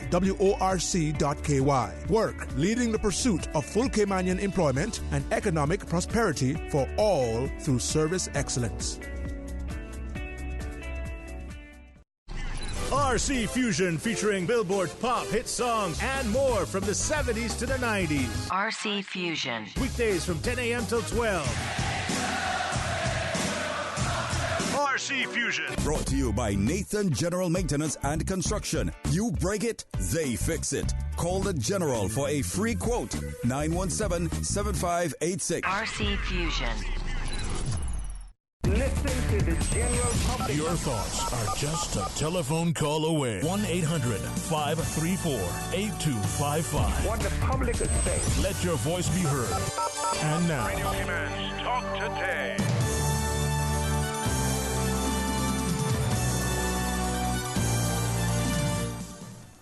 Good afternoon, ladies and gentlemen. My name is Patrick Schmid. I'm here with my co-host Badir Awe, and we are filling in for Sterling Dween. And I would first of all like to thank you all for your comments and questions. We actually have two calls on the line right now, so we'll go straight to them. Good afternoon. You're live on Talk Today. Good afternoon. Good afternoon, sir. Yeah, speaking about the Sabbath, like you were saying earlier, there are people who have different occupations, and the kind of work they're doing is like shift work. So some people their day off may be on a Wednesday. Mm-hmm. Some people their day off could be on a Sunday. Mm-hmm. But whatever day your day is off, you have to make that your Sabbath. Mm-hmm. That's why it's called a personal relationship with God. Mm-hmm. You don't worry about what anybody else is saying. Mm-hmm. But you have to be responsible.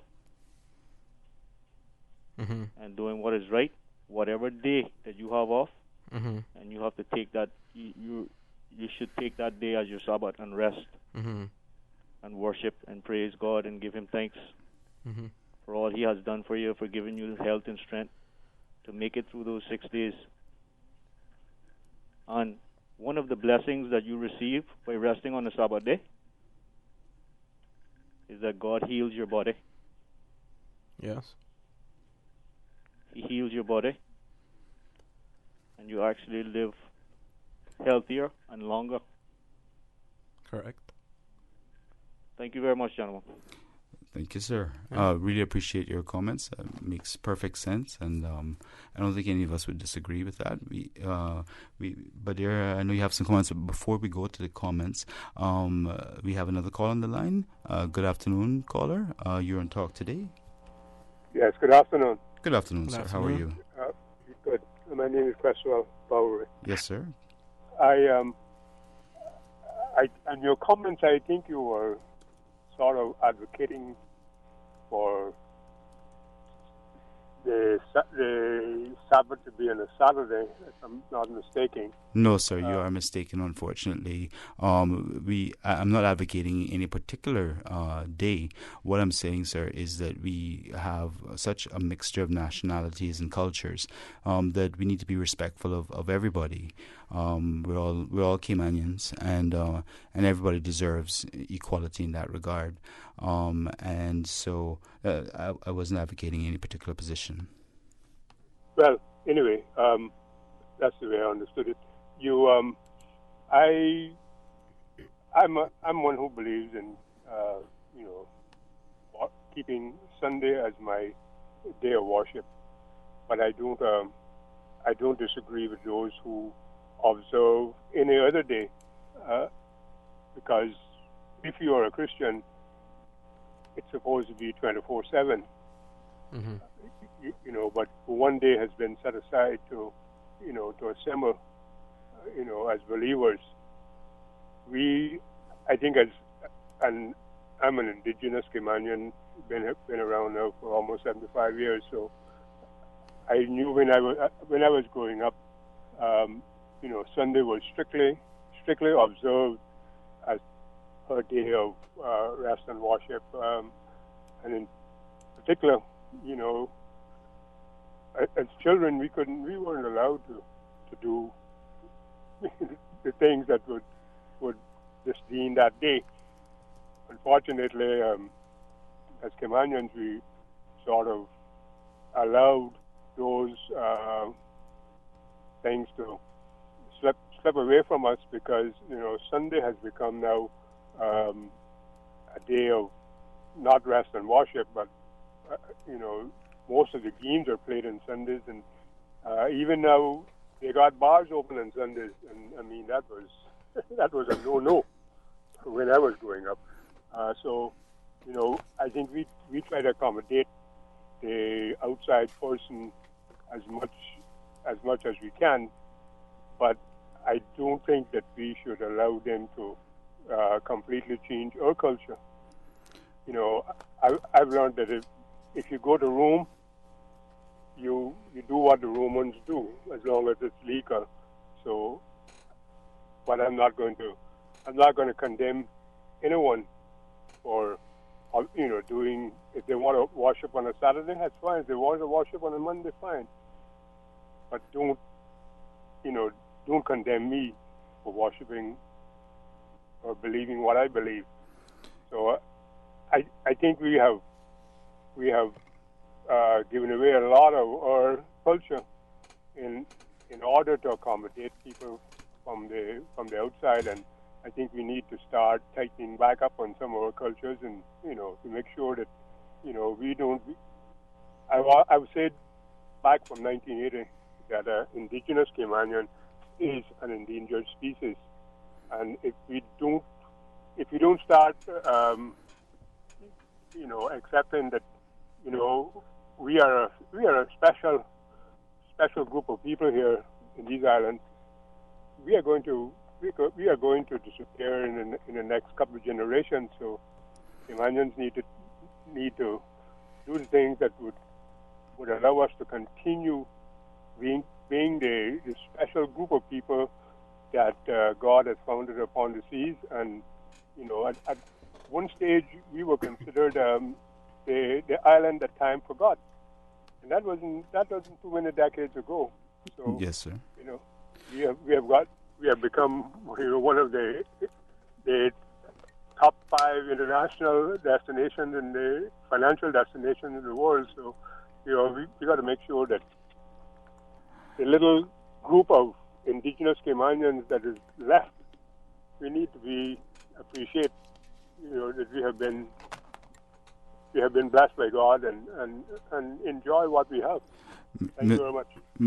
Thank you so much, Mr. Pari. I definitely appreciate where you're coming from. My own perspective is to say that I would agree with you that it is important for us as Caymanians to retain our culture insofar as possible, and to be strong and proud of our culture.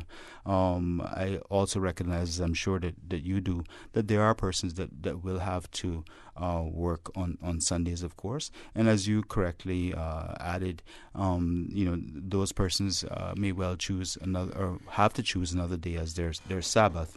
But I think it's extremely important that we make it very clear that this is the Cayman Islands, and as such, Caymanian culture must be foremost. And in all the many ways that can be done, whilst not repressing anybody else who's a part of our community. So there's an important balance at all times to strike, and I think that we've thus far done a reasonable job at it, but there's certainly always room for improvement. So I don't disagree with you, sir. And I think that that we're actually in many ways saying essentially the same thing. Badir? Yeah, I agree. I don't have any further comments on that. Okay.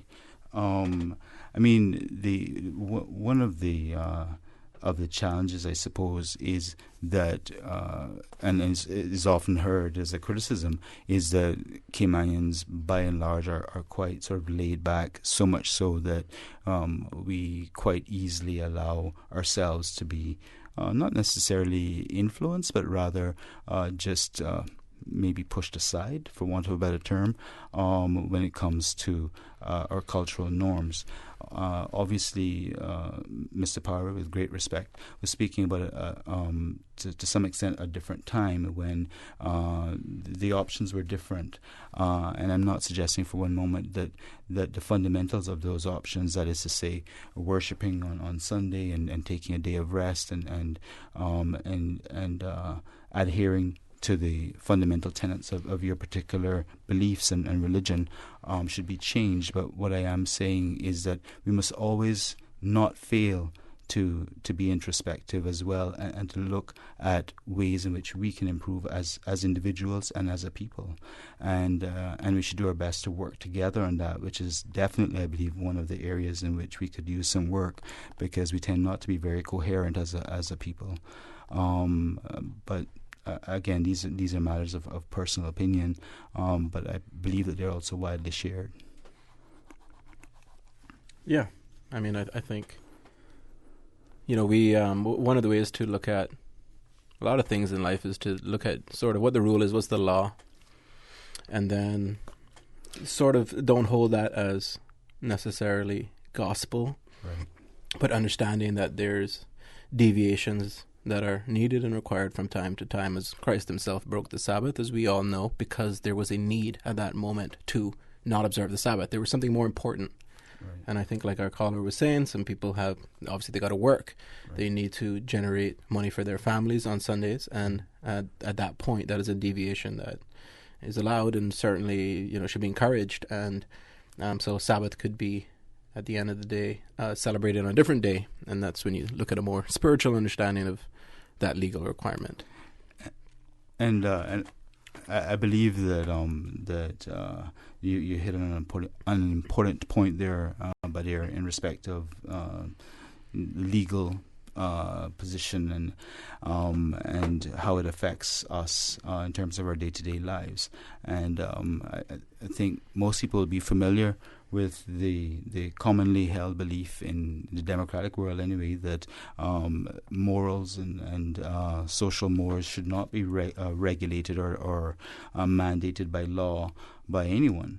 And I think that we sometimes can deviate slightly from that centrally held belief, or largely promulgated belief, insofar as, it is my understanding that before my time, for example, and this is just a small simplistic example, but it makes the point that and irrespective of what my position is on the matter, when, for example, in the late 60s, when my parents may have been out enjoying themselves as young people, they didn't have a rule against close, or a rule which required you to close at 12 o'clock right, on Saturday nights, and that was a matter that was introduced by law in the 70s.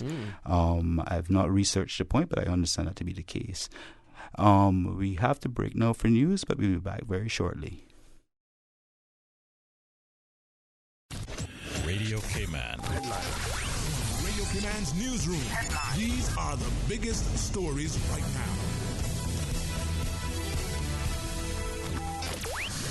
With your latest news update, I'm Keely Ebanks. Leading global offshore law firm Marant welcomed 11 Caymanian students over the course of the summer in the Cayman Islands office for its summer internship program. The program provides hands-on learning opportunities for students interested in a career in the offshore legal industry. It enables students to work alongside lawyers and funds, finance and commercial litigation, or within the governance services, human resources, and business development and marketing teams to gain an understanding of how the business operates on a day-to-day basis. In news elsewhere, U.S. President Donald Trump says he is open to meeting Iran's President Hassan Rouhani under the right circumstances. Relations between Iran and the U.S. have deteriorated since Washington withdrew from the 2015 deal to limit Iran's nuclear activities last year. However, on Monday, Mr. Trump said he had good feelings about the prospect of a new nuclear deal with Iran. Film producer Harvey Weinstein has pleaded not guilty to 2 additional charges of predatory sexual assault. Mr. Weinstein, who briefly appeared in a New York court, has already pleaded not guilty to raping a woman in 2013 and a forcible sex act on another in 2006. Prosecutors filed the new indictment on Monday to allow jurors to hear testimony from a third accuser, actress Annabella Sciorra. Mr. Weinstein, 67, has denied sexual misconduct claims by over 70 women. Thousands turned out to a benefit hosted by comedian Dave Chappelle that honored victims of a mass shooting in Ohio. The star-studded Gem City Shine took place Sunday in Dayton's Oregon district, the historic neighborhood that was marred by a 32-second rampage that killed 9 people and left dozens injured August 4th. Stevie Wonder headlined the event, which also featured Chance the Rapper and Talib Kweli, among other musicians, news outlets reported. Radio Cayman, the voice of the Cayman Islands. What's happening in your community? News and information, music and more. You can find us. www.radiocayman.gov.ky. Like us on Facebook and follow us on Twitter. Radio Cayman is your choice, your voice for today's biggest news. Radio Cayman.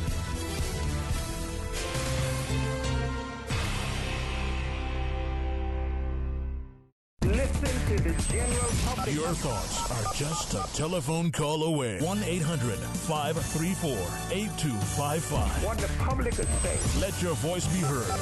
And now, Radio Cayman's Talk Today. Good afternoon once again, ladies and gentlemen. You're back today with us here on Talk Today at Radio Cayman. My name is Patrick Schmidt, and I'm co-hosted here by Mr. Badir Awe. We're standing in for Sterling Dwayne Ebanks. And just by way of reminder, once again, the contact numbers to reach out to us, which I'm sure you're very much wanting to do, is our 949-8037. Also, if that is not the ideal way to contact us, you can also call toll-free, courtesy of Flow, on 1-800-534-8255. You could even send us a WhatsApp message on 925-3261, or indeed an email on talktoday@candw.ky. Very much want to hear from you. Obviously, the idea of a program such as this is to give the listening public an opportunity to participate and to let those that are listening know what opinions are out there, and so it is very important that you participate with us. So we are asking that you give serious thought, regardless of how small you might think your idea is or how big you might think your idea is. It's important that we hear from you, and no topic is off limits per se. So please feel free to give us a call, and we'd be more than happy to discuss matters with you. That said, we were talking about the role of the X and Y generation in Cayman, and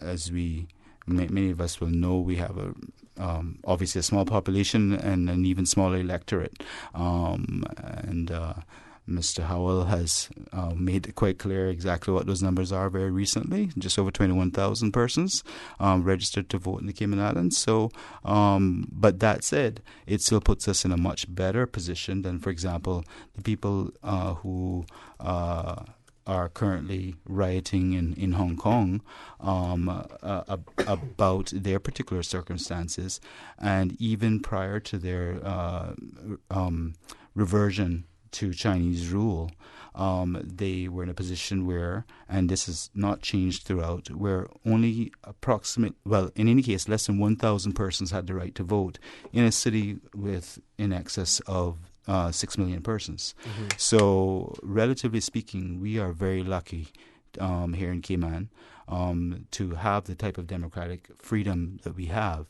and we must never forget to be grateful for that. Indeed, we must never forget to utilize that and to go out and participate and to be a part of our community and make positive contributions to our community whenever we can. Yeah, that's. I agree. I mean, our vote counts. Yes. You know, even in the U.S., not everyone's vote counts. Right, the electorate don't elect the president. Right. So that our power as individuals, as registered voters in Cayman, is very strong, and it's just something to keep in mind as one of the other benefits and resources we have. Well, one of the bringing it squarely within that particular context. Obviously, there's been some recent discussion about constitutional change and the level to which it is discussed in the public fora, and there have been arguments back and forth. I believe we have a call, however. So let's. Good afternoon, caller. You're on Talk Today. Yes. Good afternoon again, gentlemen. Yes, sir. Good afternoon. Yes, concerning our young people,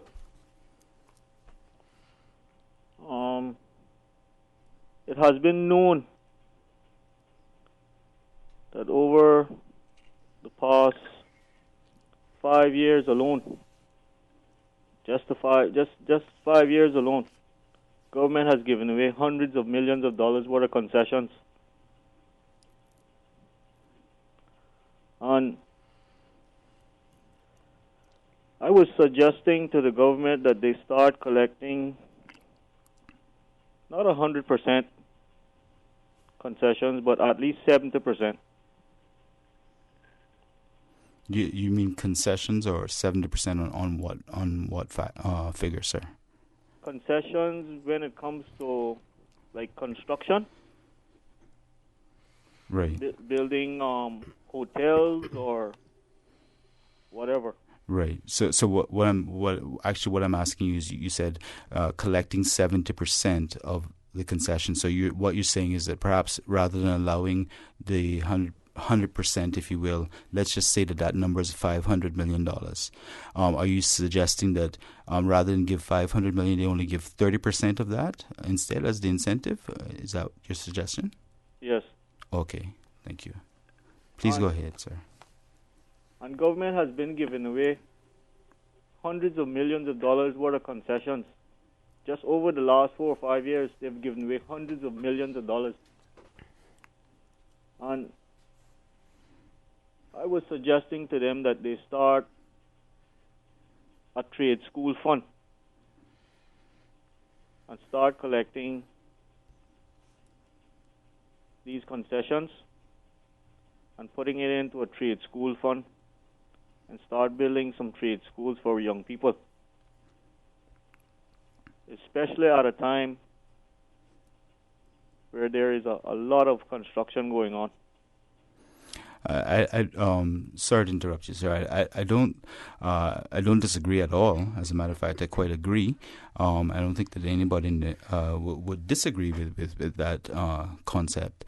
I think that there are, and I stand to be corrected on this, but my understanding is that there are some efforts being made. Perhaps you don't consider them to be sufficient, but there are some efforts being made in that regard, and in particular, some of the announcements that have been coming forth from government and more particularly the Ministry responsible for education has recognized the value of the importance of this. And in fact, Badir, weren't we speaking a little bit earlier about some of these efforts that were being made? You had mentioned in particular one group that had been progressing. Yeah, Inspire Cayman was one that we were talking about, and I guess there's some other programs, but I think what our caller is speaking to is, again, what we were talking about earlier, and that is to develop more opportunities in Cayman that don't necessarily revolve around the financial services or the tourism market. So what are some other markets that we can develop? Because the banking market was at one point non-existent in Cayman. There was one bank in Cayman in 1908.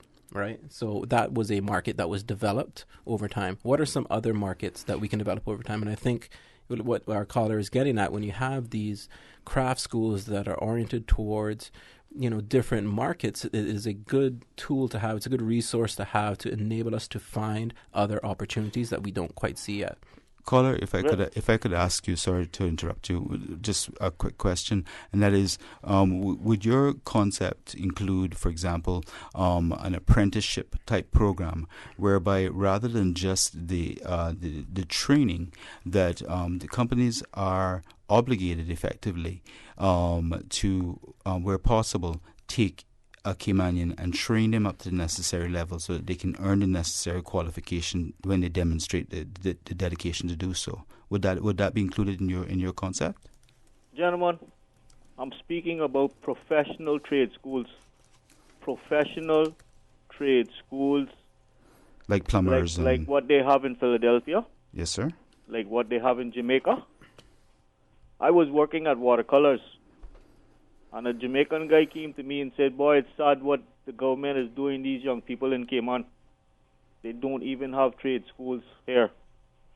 He said, how I learned to be a plumber in Jamaica. I went to trade school.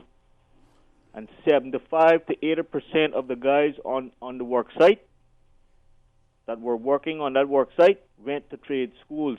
Mm-hmm. Right. And there are not too many people who are going to allow someone, for example, an electrician or a carpenter, to train on a job site on a building that costs $300 million. Okay? And that is how they are trying to get this with the public sector and the private sector. Government has to stop making excuses and getting these trade schools. Well, would you consider, sir, for example, allow me just to draw a quick analogy. Lawyers in Cayman are required to, by law, spend 18 months minimum working with an actual qualified lawyer, despite all of the education they've had prior to and up to that stage, in order to see on a first-hand basis and participate in the actual on-hands experience that is necessary to become a practicing lawyer before you can be called to the bar. So is it not conceivable that in the same manner, a person who is a qualified plumber, a qualified electrician, what have you, would be able to control their apprentice in the same manner, such that they would bring them up to speed and they would be able to go out and hang their own shingles, so to speak, and progress accordingly? Well, this is what I have to say, gentlemen. Right now, like I said, we need professional trade schools. Okay? Yes, sir. Right now, if we had a trade school in Georgetown, that the people in West Bay, Georgetown, East End, Bordentown, whatever, can get to it.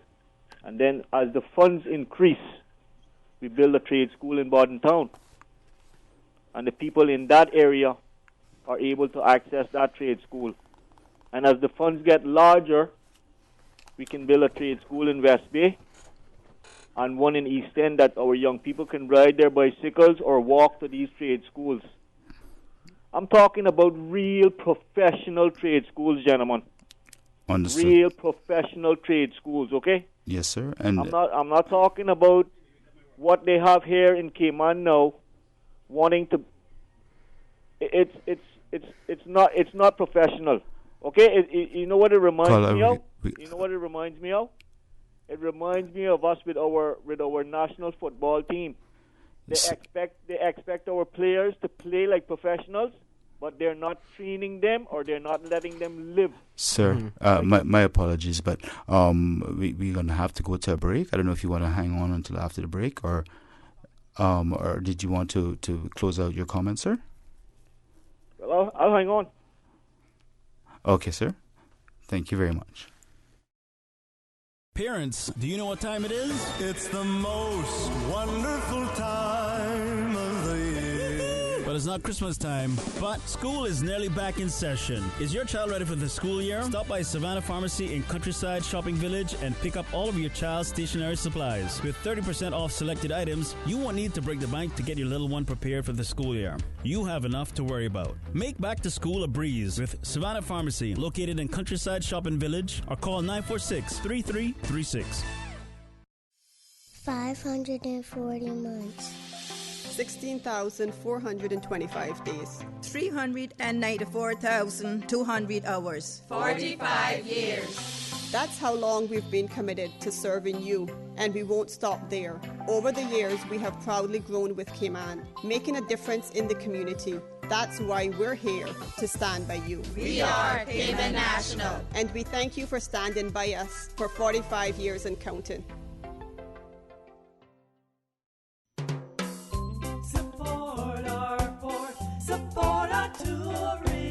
The cruise berthing facility will be paid for using cruise passengers' fees and not by funding from the government. Passenger fees currently paid to the Port Authority and Environmental Protection Fund will remain unchanged. This is a win for Cayman. Support our port, support our tourism. Looking forward, looking bright. Support our port, support our tourism.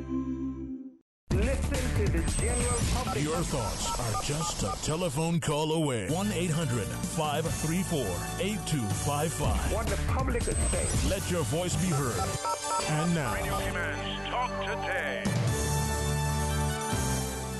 Welcome back to Talk Today. We have a call on the line. Sir, I'm just going to ask you, please, if you could briefly sum up for us, as we have some callers waiting on the line, but we'd like to give you the opportunity to complete your thoughts. Well, I just have to say this, gentlemen. The people, the multi-millionaires and the billionaires that we're giving away all these concessions to, which we have gone now over $1 billion that we've given away. Okay? And this money is the people's money. Our premier speaks about, he's concerned about people's pensions. The 5% the people are putting in and the 5% the employers are putting in, he's concerned that it will not be enough for people when they retire. Okay? And if the government collects these concessions and even takes that money and puts it towards a pension fund for the Caymanian people, that would be a way of them contributing towards our pensions if it's such a concern for them. Because right now, for example, if every Caymanian receives $100,000 for their pension, and every month they receive $1,100 a month out of that $100,000, do you know in 7 years that $100,000 will be finished? Yes, sir. Then what do those people do? They go to the NAU, right?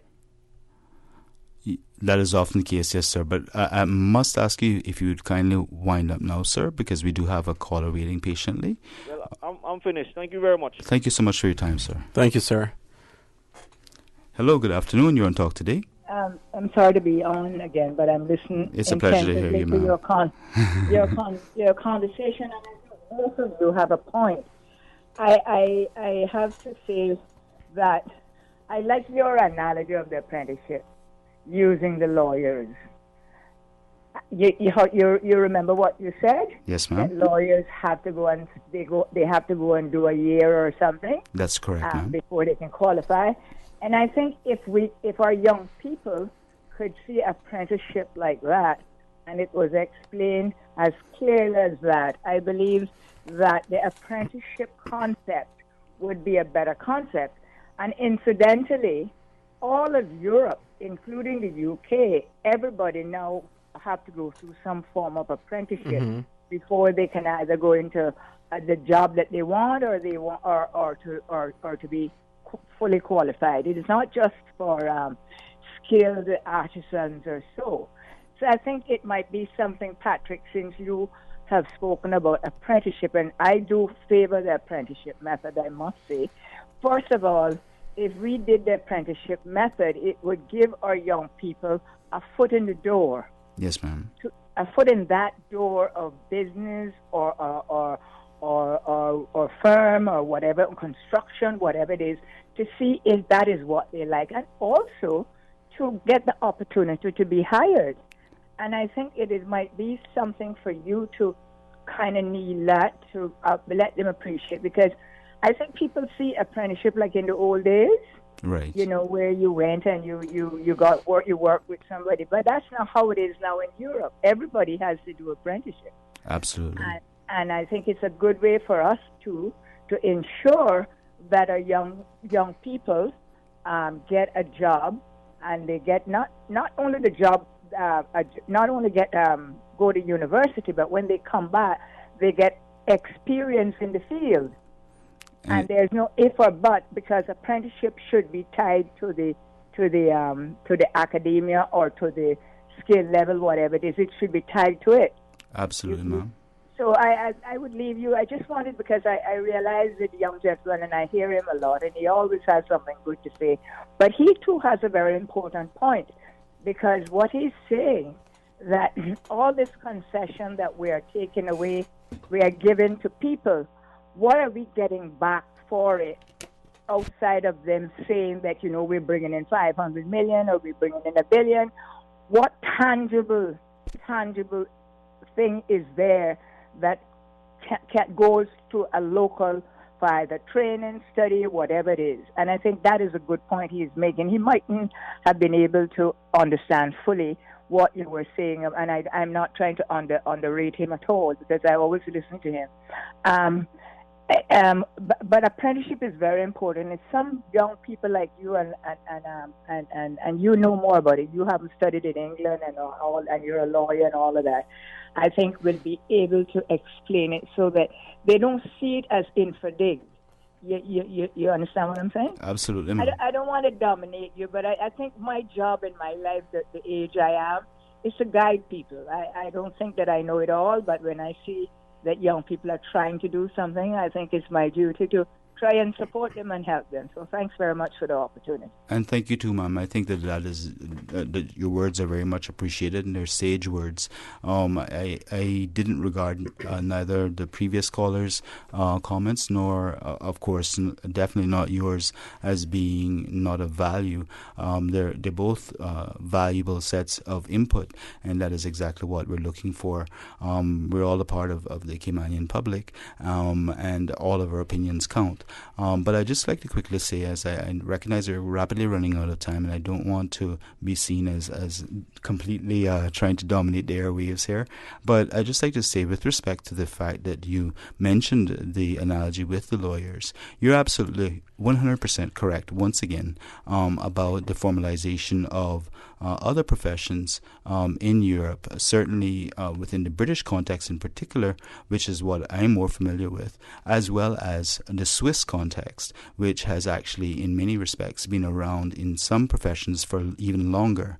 And we have that covers the full gamut from chefs to workers that are involved in the technical fields, the whole 9 yards. And the benefits of apprenticeship are unbeatable insofar as you have an opportunity to earn funds while learning, as well as to actually learn and be able to use in a practical manner your academics immediately as you complete it.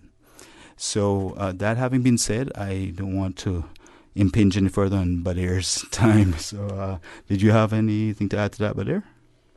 Oh, I mean, I think we all sort of agree on that topic. And, the question I think we can also ask, it boils down to that population thing again, I think, and how viable a private training craft school would be economically. I see Inspire Cayman as a not-for-profit. Mm-hmm. And, so you sort of wonder how, will that be able to subsist and be autonomous trade schools in Cayman? Is there enough students that could fill the curriculums in order to make it sustainable financially? And then if not, which is probably the case, what do we do in order to fund those trade and craft schools, those important apprentices that I agree we should all do, we should all undertake? I mean, even this trip to Trinidad that 30 Caymanians went to. It was a sort of apprentice. It's going somewhere. It's your mind is expanded. You meet new people. You learn new things, and then you come back to Cayman. It's definitely an important thing. Our national song is about coming back to Cayman, right? So it is an important undertaking. And how do we do that? And is there a fund put in place? And what has our government done? Do they have a fund in place? If you look at Norway has $1 trillion sovereign fund for their citizens. Over the years, they've saved that much. How much have we saved? We're fund capital of the world, right? So yeah, all important questions, and happy to be talking about it. Of course, and of course, the persons listening may well say, well, how do you go about collecting funds? We're in a completely different set of circumstances, etc. I mean, there are always things that can be used to deviate from the central or core idea. But fundamentally, I believe that it is fair to say that rather than the typical criticism of us focusing on the bricks and mortar, so to speak, what is much more important is having real programs that actually work in place. And even without constructing any new school, or with all due respect to anyone who might feel otherwise, if we have a proper apprenticeship program in place with respect to the various professions, we might not even need that particular school because the actual bricks and mortar already exists. Mm-hmm. It's a question of bringing those people in and ensuring and enforcing the requirement to ensure that Caymanians are the persons who have this opportunity to progress and eventually to succeed up the ladder, which is where I think our greatest weakness is in enforcing that, because that's already in immigration law, and yet we don't seem to enforce it. Mm-hmm. So with that in mind, I don't know if we have any more calls, Ms. Susan. So at this point in time, we're getting ready to wind up, and I don't know if you have any sort of summarial closing points, Badir, that you would like to add. But from my perspective, it's certainly been a pleasure to be here. We're both obviously amateurs at this, and we very much appreciate the guidance that we've been receiving from the staff of Radio Cayman, who are first class, I should add. And we hope that in our subsequent participation in this program, including tomorrow and the day after, that we'll be able to get more public participation. Badir? Yeah, I agree. It's been great having this discourse online and over the radio waves with you and everyone else and our visitors. That's the important thing here. When problems are solved, who knows, but it's when you have open discourse like this, that's the first step to solving those problems. So it's super important, and I'm happy and privileged to be here as well. And I've enjoyed it, and I look forward to the next couple of days. Absolutely. Finally, just a reminder about the Hope Foundation's upcoming walk on September 29th. I believe, by there you have the details right in front of you, if you wouldn't mind reading them to us. Yeah, so it's Saturday. It's September 29th. I don't know if that's a Saturday or not, but it's September 29th, and it's free, people. It's free, and there's food at the end. So come and support. If you buy a ticket, you can win prizes, but you don't need a ticket. You can go there for free. It's a Sunday. Thank you, Susan. And so there you go. Sunday, September 29th, Hope for Today Foundation. It's a 5K walk. Come, meet people you know, meet people you don't know, exercise, and eat some food afterwards. Sounds like a great time, and thank you for your support. Thank you very much to everyone. Thank you, listening audience. Once again, this is Patrick Schmid and Badir Awe covering for Sterling Dween, and we look forward to speaking with you again tomorrow.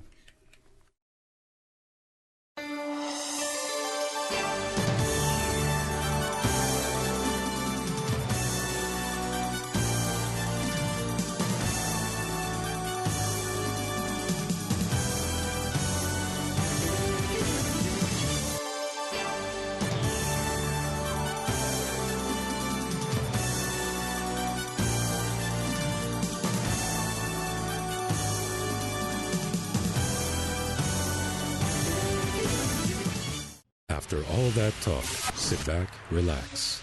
Easy listening on the way.